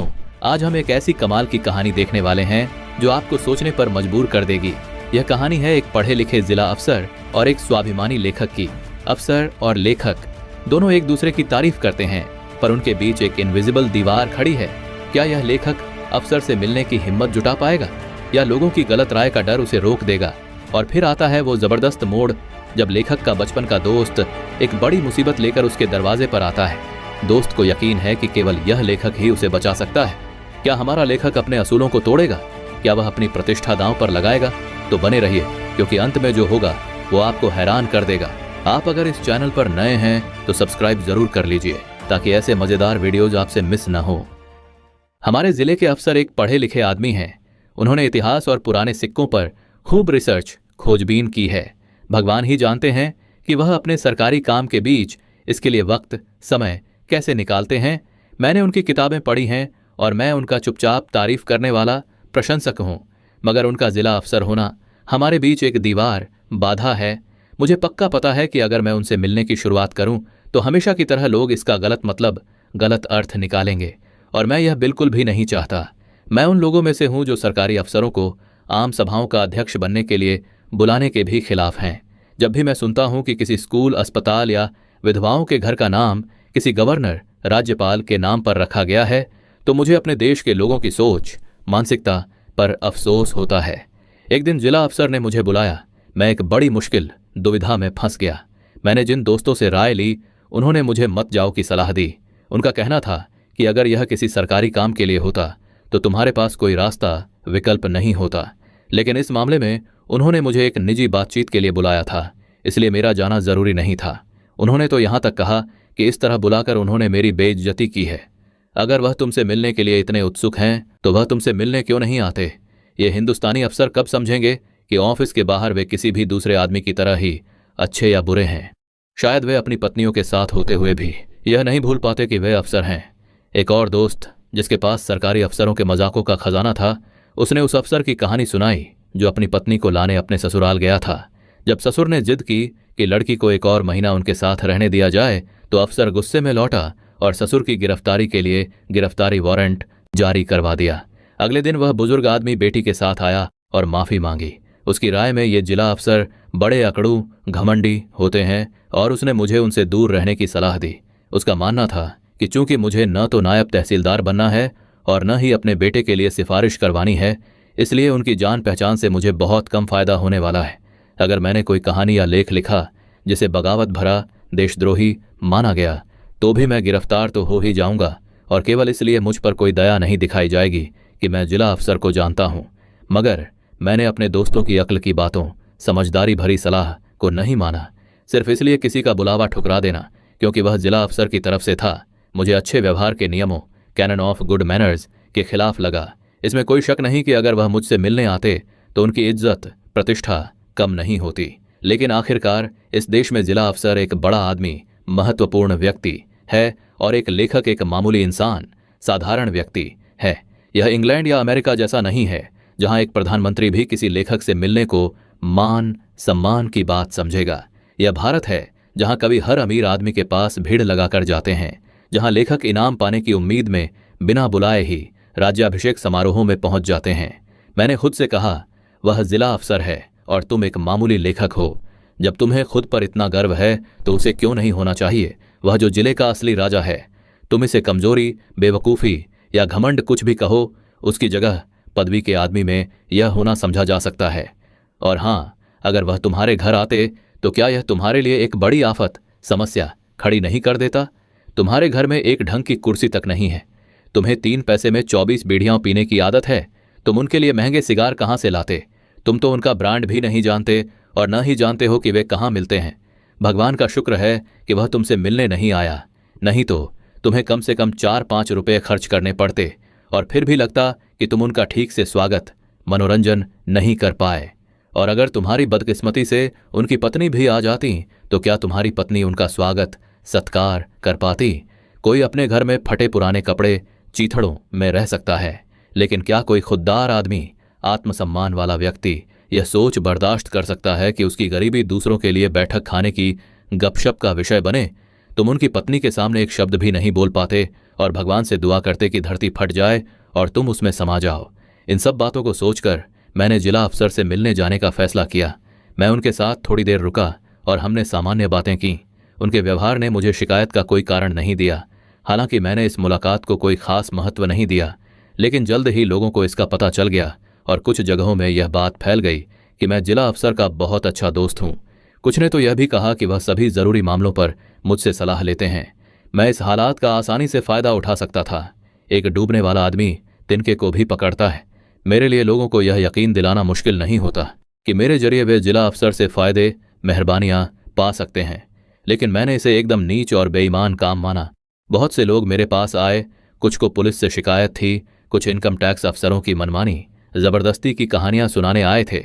दूसरों ने जिला ऑफिस में भेदभाव की शिकायत की, जहां बिना लायक, अयोग्य लोगों को तरक्की, प्रमोशन मिल रही थी। उन सभी को मेरा जवाब एक ही था कि ऐसे मामलों से मेरा कोई लेना देना नहीं है। एक दिन मैं अपने कमरे में बैठा था, तभी बचपन का एक दोस्त आ गया। हमने साथ में पढ़ाई की थी। ये लगभग 45 साल पहले की बात है। मैं तब लगभग 8 या 9 साल का था, वह भी लगभग उतना ही था। मैं पतला, दुबला और होशियार, बुद्धिमान था। वह मोटा, ताकतवर और सुस्त, डल था। हमारे गुरुजी, शिक्षक उससे पूरी तरह से तंग आ चुके थे और उन्होंने मुझे उसे ज्यादा पढ़ाने का काम सौंपा था। मैंने इसे एक बड़ा सम्मान माना और जहां गुरुजी का डंडा काम नहीं कर पाया, वहां मेरे प्यार भरे व्यवहार से नतीजे निकले। बलदेव जल्द ही पढ़ाई में अच्छा हो गया। बुरी किस्मत से गुरुजी की अचानक मौत के कारण स्कूल बंद हो गया और हम सब बिछड़ गए। तब से मैं बलदेव से केवल 1-2 बार ऐसे ही मिला था और उससे एक जल्दी से नमस्ते से ज्यादा बात कभी नहीं हुई थी। उसे हाथ मिलाकर मैंने कहा, कैसे हो बलदेव? कृपया अंदर आओ, मैंने तुम्हें बहुत समय से, बरसों से नहीं देखा। बलदेव ने कहा, मैं भी तुम्हें बहुत दिनों से देखना चाहता था। तुम मेरे गुरु, शिक्षक हो, जानते हो।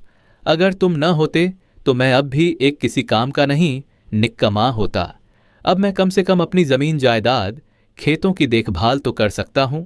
मुझे नहीं पता क्यों, लेकिन जो कुछ भी मौलवी साहब ने पढ़ाया वह मेरे दिमाग से बिल्कुल ऊपर निकल जाता था। मुझ जैसे गधे को पढ़ाने का श्रेय पूरी तरह से तुम्हें जाता है। मैंने खुश होकर, अभिभूत होकर कहा, बलदेव, जब भी मैं तुम्हें देखता हूं तो बचपन की यादें पूरी ताजगी के साथ दोबारा जिंदा हो जाती हैं और यह 45 साल का लंबा समय 1 मिनट में गायब हो जाता है। बलदेव ने जवाब दिया, मैं तुम्हें हमेशा बड़े भाई की तरह मानता हूं, जानते हो, और सभी को बताता हूं कि जब भी मैं मुश्किल, परेशानी में होता हूं तो मैं तुम पर भरोसा कर सकता हूं। तुम ठीक से खाते क्यों नहीं? तुम हमेशा की तरह पतले हो। अगर तुम्हें अच्छा घी नहीं मिल सकता तो मैं तुम्हें 2 टिन भेज सकता हूं। अब तुम बूढ़े हो रहे हो, खाना ही एक चीज है जो तुम्हें ताकत देगी। मुझे देखो, मैं आज भी 1 सेर दूध और पांव भर घी के अलावा थोड़ा मक्खन खा सकता हूं। मुझे ठीक ठाक फिट रहना है। भले ही पूरी जिंदगी बच्चों को पालने पोसने में गुजार दी, क्या वे मेरी चिंता करते हैं? अगर मैं बीमार पड़ जाऊं तो वे यह भी पूछने नहीं आएंगे कि मुझे किसी चीज की जरूरत है या नहीं। हाँ, मैं तुम्हें अपने सबसे बड़े बेटे के बारे में बताने आया हूं। तुम जानते हो कि वह भी मेरी तरह एक ताकतवर और अच्छी कदकाठी का आदमी है और कभी भी किसी की जोर जबरदस्ती, मनमानी बर्दाश्त नहीं करता। वह कई बार पुलिस से झगड़ चुका है और वे हमेशा उसे फंसाने का मौका तलाशते रहे हैं।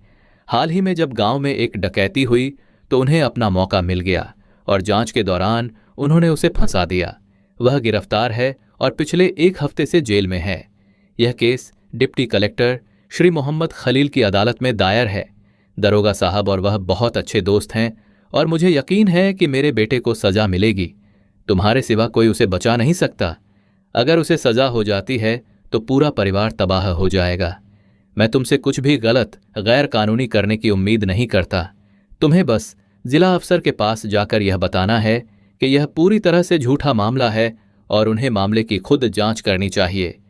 तुम मेरे बचपन के दोस्त और मेरे गुरु हो, कृपया मना मत करना। मैं जानता हूं कि तुम्हें ऐसे मामलों में पड़ना पसंद नहीं है और यह ठीक भी है, लेकिन इस मामले में तुम्हें ऐसा सोचना चाहिए जैसे तुम्हारा अपना बेटा मुश्किल में है। अगर यह केस एकदम झूठा ना होता तो मैं तुम्हें तकलीफ, परेशान नहीं देता। लड़के की मां जी भर के रो रही हैं। उसकी पत्नी ने उसकी गिरफ्तारी के बाद से कुछ नहीं खाया है। सच कहूं तो जब से उसे ले जाया गया है घर में कुछ भी नहीं पका है। अगर उसे सजा हो जाती है तो मुझे यकीन है कि ये दोनों औरतें मर जाएंगी।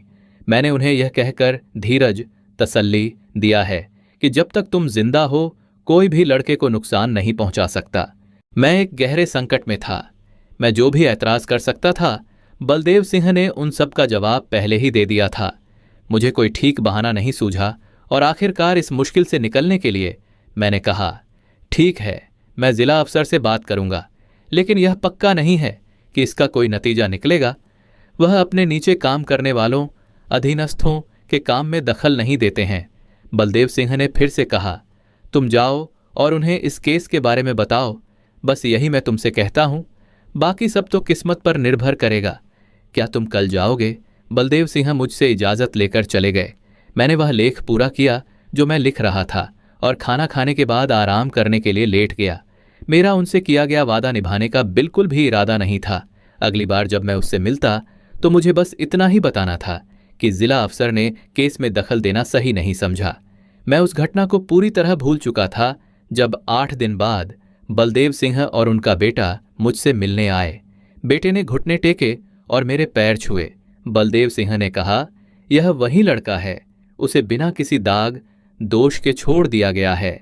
जिला अफसर ने दरोगा साहब को बुलाया और उन्हें बहुत बुरी तरह से डांटा, फटकार लगाई, उन्हें चेतावनी दी कि अगर भविष्य में वह मासूम और इज्जतदार लोगों को बदनाम करने में शामिल हुए तो उन्हें नौकरी से निकाल बर्खास्त दिया जाएगा।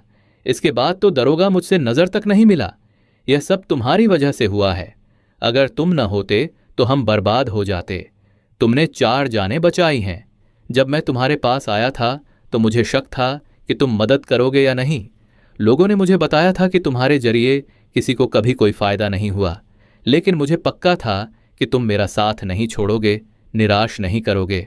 और यह कहकर उसने अपने बेटे को इशारा किया, जो बाहर गया और उपहारों का एक बड़ा बंडल ले आया। मेरे बार बार मना करने, जोर देने के बावजूद उन्होंने उसे वापस लेने से मना कर दिया और मुझमें उन्हें यह बताने की हिम्मत, साहस नहीं हुई कि मैंने इस इनाम के लायक कोई काम नहीं किया था।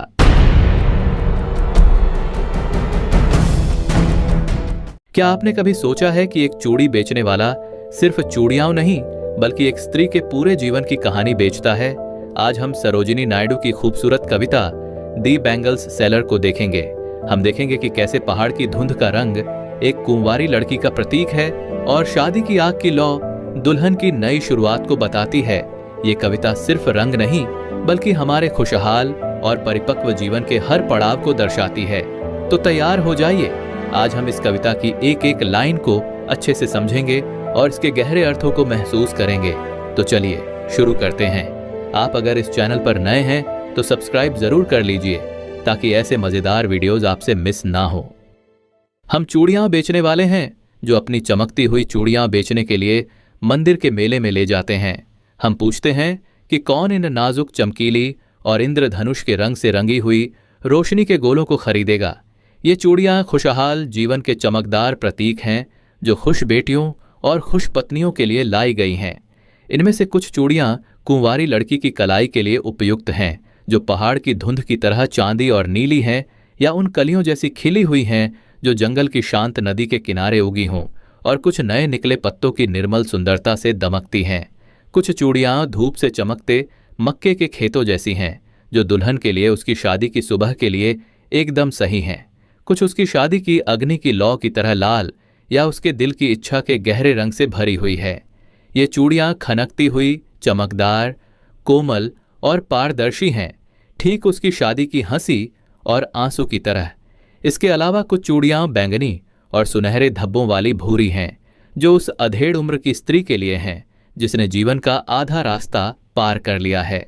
ये उस स्त्री के लिए हैं जिसके हाथों ने बच्चों को पाला पोसा है, जिसके प्यार ने आशीर्वाद दिया है और जिसने वफादार छाती पर बेटों को झुलाया है। वह स्त्री जो गर्व के साथ अपने घर परिवार की सेवा करती है और अपने पति के साथ देवताओं की पूजा करती है।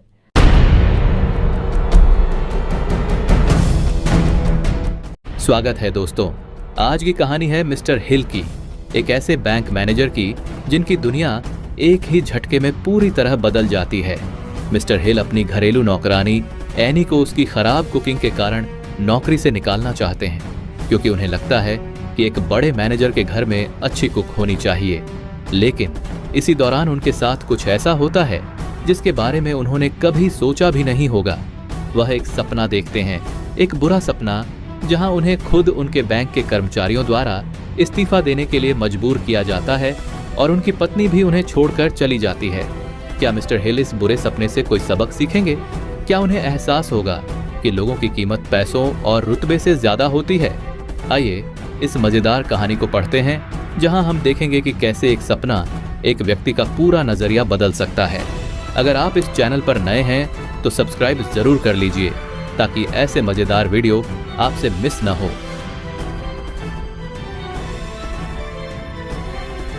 सीन 1। यह रविवार दोपहर के लगभग 2 बजे का समय है। मिस्टर और मिसेज हिल ने दोपहर का भोजन कर लिया है और वे सिटिंग रूम में कॉफी पी रहे हैं। मिस्टर हिल, उफ, इस कॉफी का स्वाद बहुत बुरा है। एनी अच्छी कॉफी क्यों नहीं बना सकती? यह काफी आसान है, तुम उसे दिखा सकती हो। मिसेज हिल, मैंने उसे दिखाया है। तुम यह जानते हो वह कुछ दिनों के लिए अच्छी कॉफी बनाती है और फिर वह फिर से भूल जाती है। मुझे लगता है कि वह बहुत होशियार नहीं है। मिस्टर हिल, तुम बिल्कुल सही कह रही हो, वह बहुत होशियार नहीं है और वह बुरी कुक भी है। दोपहर का भोजन भी भयानक था। मैं इसके बारे में तुमसे बात करना चाहता था। मिसेज हिल, क्या तुम्हें यह अभी करना जरूरी है? यह रविवार की दोपहर है। मिस्टर हिल, नहीं, यह इंतजार नहीं कर सकता। मुझे एनी के बारे में तुमसे बात करनी ही है। मिसेज हिल, काफी उदासी से, ठीक है, बताओ। मिस्टर हिल, ठीक है, समस्या यह है, लोग हमारे घर आते हैं, वे रात के खाने के लिए आते हैं और उन्हें बुरा खाना मिलता है। ये लोग मेरे बारे में क्या सोचते होंगे? मैं उनका बैंक मैनेजर हूं। मिसेज हिल, लेकिन मैं क्या कर सकती हूं जॉर्ज? मैं जानती हूं कि खाना बहुत अच्छा नहीं है। अगली बार मैं रात का खाना खुद बनाऊंगी। मिस्टर हिल, नहीं, तुम ऐसा नहीं कर सकती। तुम मेरी पत्नी हो और तुम्हें इन लोगों से मिलना चाहिए। तुम रसोई में अपना समय नहीं बिता सकती। मिसेज हिल, तो फिर क्या उपाय है? मिस्टर हिल, यह आसान है, हमें एक नई कुक रखनी होगी। मिसेज हिल, लेकिन एनी हमारे साथ बहुत लंबे समय से है जॉर्ज, लगभग 20 साल। हम उसके साथ ऐसा नहीं कर सकते। वह अब जवान महिला नहीं है। वह एक नई नौकरी कैसे ढूंढेगी? मिस्टर हिल, मुझे नहीं पता, उसे जाना होगा। अब चीजें अलग हैं।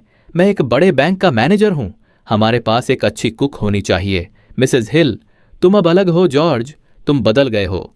तुम्हें लोगों की परवाह नहीं है। मिस्टर हिल, मुझे बैंक की परवाह है और मुझे अपने ग्राहकों की परवाह है, इसलिए एनी को जाना होगा। उसे यह मामला समझा देना, वह समझ जाएगी। उसे 3 महीने का समय दो, वह उस समय में एक नई नौकरी ढूंढ सकती है। मिसेज हिल, यह आसान नहीं होगा। मिस्टर हिल, क्या तुम उसे आज बता दोगी? मिसेज हिल, क्या मैं यह कल नहीं कर सकती? मिस्टर हिल, नहीं, तुम इसे भूल जाओगी, इसे आज ही करो। मिसेज हिल, ठीक है, मैं उससे आज बात करूंगी। बेचारी औरत। मिस्टर हिल, मैं कुछ थका हुआ महसूस कर रहा हूं, मुझे लगता है कि मैं थोड़ी देर सो जाऊंगा। मिसेज हिल, मैं तुम्हें परेशान नहीं करूंगी, तुम यहीं रहो, मुझे कुछ काम है। खड़े होते हुए मिसेज हिल कमरे से बाहर चली जाती हैं। मिस्टर हिल अपने पैर एक कुर्सी पर रखते हैं और अपनी आंखें बंद कर लेते हैं। वह जल्दी ही सो जाते हैं। सीन 2। मिस्टर हिल अभी भी सो रहे हैं। दरवाजे पर एक दस्तक होती है। मिस्टर हिल दस्तक सुनते हैं और जाग जाते हैं। मिस्टर हिल पुकारते हुए, कौन है? अंदर आओ। कमरे में 2 आदमी आते हैं। पहला ब्रिग्स है, बैंक का असिस्टेंट मैनेजर। दूसरा विंटर है, कैशियर। ब्रिग्स, नमस्कार सर, हम आपको परेशान तो नहीं कर रहे हैं, है ना? मिस्टर हिल, अरे यह तो ब्रिग्स है और विंटर। असल में मैं थोड़ी देर सो रहा था। क्या बात है? क्या यह कुछ जरूरी है? ब्रिग्स, यह काफी जरूरी है सर। मिस्टर हिल, मुझे उम्मीद है कि यह कोई मुसीबत नहीं होगी। बैंक में आग तो नहीं लगी है ना? मिस्टर हिल अपने मजाक पर हंसते हैं। ब्रिग्स और विंटर नहीं हंसते। ब्रिग्स, नहीं सर, बैंक में आग नहीं लगी है, लेकिन हमें आपसे मिलना था, हम आपसे बात करना चाहते हैं। मिस्टर हिल, आज रविवार है, क्या यह इंतजार नहीं कर सकता? तुम मुझे कल बता सकते हो। आओ और मेरे दफ्तर में मुझसे मिलो। विंटर, यह इंतजार नहीं कर सकता सर, हमें आपसे आज ही बात करनी होगी। मिस्टर हिल, मैं समझ नहीं पा रहा हूं। ठीक है, बैठ जाओ तुम दोनों। दोनों आदमी बैठ जाते हैं। अब क्या बात है? ब्रिग्स, शुरुआत करना आसान नहीं है सर। विंटर, क्या मैं उन्हें बताऊं? ब्रिग्स, हम में से किसी एक को तो करना ही होगा। ब्रिग्स, नहीं, मैं करूंगा, मैं असिस्टेंट मैनेजर हूं। ठीक है सर, हमें लगता है कि आपको इस्तीफा दे देना चाहिए। मिस्टर हिल, बहुत आश्चर्यचकित आवाज में, इस्तीफा? बैंक छोड़ दूं? तुम किस बारे में बात कर रहे हो?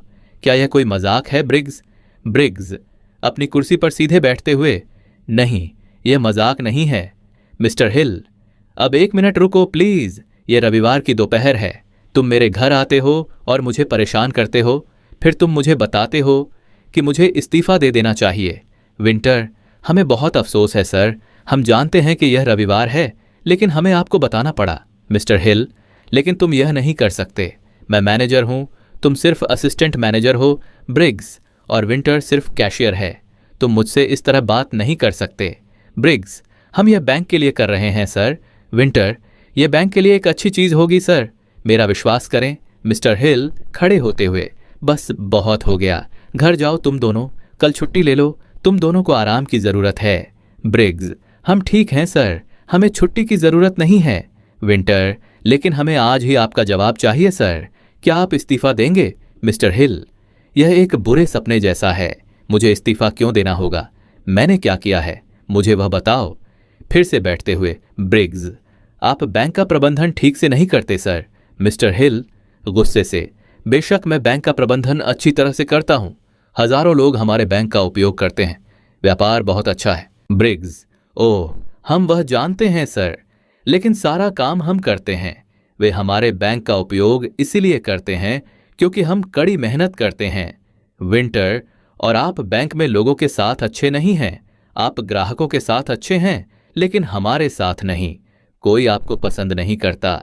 मिस्टर हिल, ओह, मैं जानता हूं कि वे मुझे पसंद नहीं करते, उन्हें कड़ी मेहनत करनी पड़ती है और उन्हें यह पसंद नहीं है। विंटर, लेकिन आप कड़ी मेहनत नहीं करते सर। मिस्टर हिल, बेशक मैं करता हूं। ब्रिग्स, ओह नहीं सर, उदाहरण के लिए आप सुबह देर से आते हैं। विंटर, और आप अक्सर जल्दी चले जाते हैं।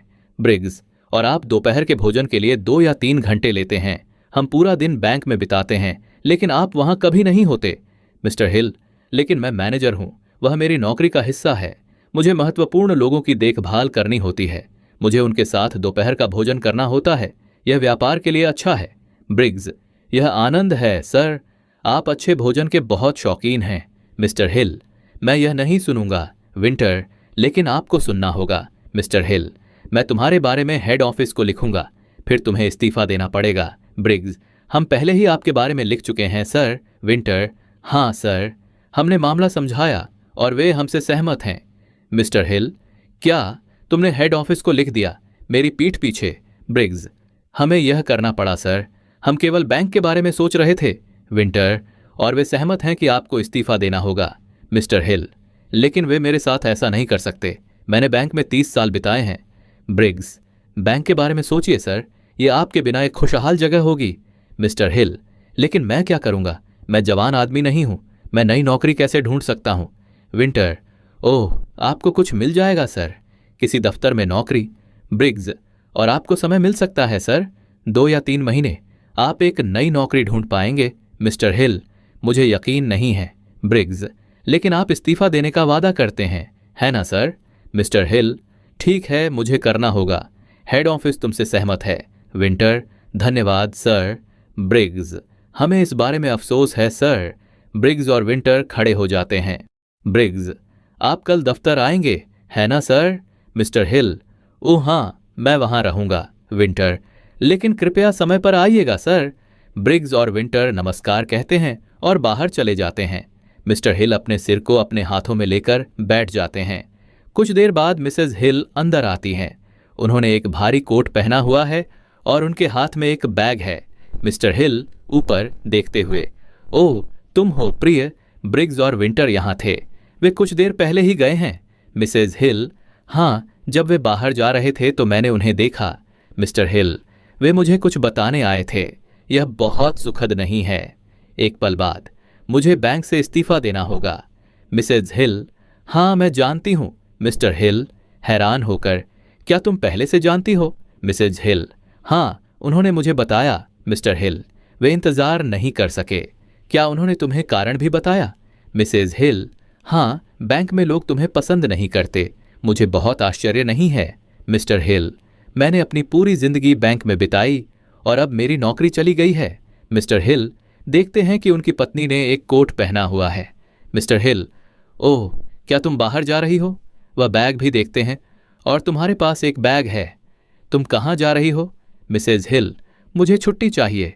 मैं अपनी बहन के साथ कुछ दिन बिताने जा रही हूँ। मिस्टर हिल: इस समय? लेकिन मुझे अभी तुम्हारी मदद की ज़रूरत है। मिसेज हिल: मैं तुम्हारी मदद नहीं कर सकती और मुझे छुट्टी चाहिए ही। मैं इंतज़ार नहीं कर सकती। मिस्टर हिल: लेकिन तुम बाद में छुट्टी ले सकती हो, हम साथ चलेंगे। मिसेज हिल: तुम्हें छुट्टी के लिए पैसे कहाँ से मिलेंगे? तुमने अपनी नौकरी खो दी है। नई नौकरी ढूंढना आसान नहीं होगा। तुम जवान आदमी नहीं हो। मिस्टर हिल: मेरे पास 3 महीने हैं, मैं कुछ ढूंढ लूंगा। मिसेज हिल: मुझे उम्मीद है कि तुम सही होगे। मिस्टर हिल: तुम मुझे छोड़कर जा रही हो क्योंकि मैं मुश्किल में हूं। तुम कब वापस आ रही हो? मिसेज हिल: मुझे कोई अंदाज़ा नहीं है, मैं तुम्हें लिखूंगी और बताऊंगी। मिस्टर हिल: लेकिन मेरी देखभाल कौन करेगा? मिसेज हिल: एनी है, उससे प्यार से बात करना और शायद वह रुक जाए। खैर, अलविदा जॉर्ज। जब तुम्हें नौकरी मिल जाए तो मुझे लिखना। मिसेज हिल कमरे से बाहर चली जाती हैं। मिस्टर हिल खुद से: यह एक भयानक दोपहर है। मैंने अपनी नौकरी खो दी है और अब मेरी पत्नी भी चली गई है। दरवाजे पर एक दस्तक होती है और एनी अंदर आती है। मिस्टर हिल: क्या बात है एनी, क्या तुम भी जाना चाहती हो? एनी: जाना सर, मैं चाय के बारे में आई हूं सर। लगभग 4 बज गए हैं। क्या मैं चाय लाऊं सर? मिस्टर हिल: तो तुम जाना नहीं चाहती? क्या तुम्हें यकीन है? एनी: नहीं, बिल्कुल नहीं सर, मैं यहां बहुत खुश हूं। मिस्टर हिल: मेरी नौकरी चली गई है, क्या तुम यह जानती थी? एनी: हाँ सर, मिसेज हिल ने मुझे बताया। मिस्टर हिल: और मेरी पत्नी एक लंबी छुट्टी के लिए चली गई है। एनी: मैं जानती हूं सर, लेकिन वह वापस आ जाएंगी। जब तक वह यहां नहीं है मैं आपकी देखभाल करूंगी। मिस्टर हिल: मेरे पास ज्यादा पैसे नहीं होंगे, शायद मैं तुम्हें पैसे नहीं दे पाऊंगा। एनी: इससे कोई फर्क नहीं पड़ता सर, मैंने कुछ पैसे बचाए हैं, इसलिए मुझे अभी ज़रूरत नहीं है, लेकिन मैं यहीं रहना चाहती हूं सर, ये मेरा घर है। मिस्टर हिल: धन्यवाद एनी। एनी: क्या मैं अब चाय लाऊं सर? मिस्टर हिल: बाद में प्लीज़, लगभग आधे घंटे में। एनी: बहुत अच्छे सर। एनी बाहर चली जाती है। मिस्टर हिल अपने पैर फिर से कुर्सी पर रखते हैं और अपनी आंखें बंद कर लेते हैं। सीन 3। मिसेज हिल कमरे में आती हैं। उनके पति अभी भी सो रहे हैं। मिसेज हिल: जॉर्ज, लगभग 4:30 बज गए हैं। मिस्टर हिल जागते हुए: क्या 4:30? ओह, तुम हो प्रिय। मिसेज हिल: हाँ, बेशक मैं ही हूं। मिस्टर हिल: तो तुम अपनी बहन के पास नहीं गईं? मिसेज हिल: तुम किस बारे में बात कर रहे हो? मैं घर से बाहर नहीं गई हूं, तुम पूरी दोपहर सो रहे थे। मिस्टर हिल: क्या मैं सपना देख रहा था। उन्हें सपना याद आता है, वह बहुत सुखद सपना नहीं था। मिसेज हिल: तुम्हें मुझे इसके बारे में बताना चाहिए, क्या हम अब चाय पी लें? मिस्टर हिल: यह एक अच्छा विचार है, मुझे एक कप चाय की ज़रूरत है। मिसेज हिल एनी के लिए घंटी बजाती हैं। मिस्टर हिल: वैसे प्रिय, क्या तुमने अभी तक एनी से बात की है? मिसेज हिल: नहीं, अभी तक नहीं, मुझे मौका दो। मैं व्यस्त थी, लेकिन मैं भूली नहीं हूं, मैं उसे आज शाम को बताऊंगी। मिस्टर हिल: मैं इसके बारे में फिर से सोच रहा था, शायद हमें उसे रखना चाहिए, वह हमारे साथ लंबे समय से है और हो सकता है कि उसे नई नौकरी न मिले। मिसेज हिल: मैंने तुम्हें यही तो बताया था प्रिय। मिस्टर हिल: मैं अब तुमसे सहमत हूं, बेशक वह अच्छी कुक नहीं है, लेकिन वह कड़ी मेहनत करती है। मिसेज हिल: हाँ, वह बहुत कड़ी मेहनत करती है। मिस्टर हिल: शायद उसे घर में मदद की ज़रूरत है, हम किसी को रख सकते हैं। मिसेज हिल: यह एक अच्छा विचार है, एनी को यह पसंद आएगा, लेकिन तुम्हारे रात के खाने का क्या? जब तुम्हारे दोस्त आएंगे तो कौन खाना बनाएगा? मिस्टर हिल: ओह, रात के खाने ज़रूरी नहीं है, हम लोगों को बहुत बार नहीं बुलाएंगे। मिसेज हिल: मुझे खुशी है, मुझे वे रात के खाने कभी पसंद नहीं आए। एक पल बाद: लेकिन जॉर्ज, तुम अचानक क्यों बदल गए हो? तुम अब काफ़ी अलग हो। मिस्टर हिल: क्या मैं हूं? मुझे खुशी है कि तुम ऐसा कहती हो। मिसेज हिल: क्या यह तुम्हारा सपना था? तुम्हें मुझे इसके बारे में बताना चाहिए। मिस्टर हिल: नहीं, मैं इसके बारे में बात नहीं करना चाहता, लेकिन मैं इसे भूलूंगा नहीं। एनी कमरे में आती है। एनी, क्या मैं अब चाय लाऊं मैडम?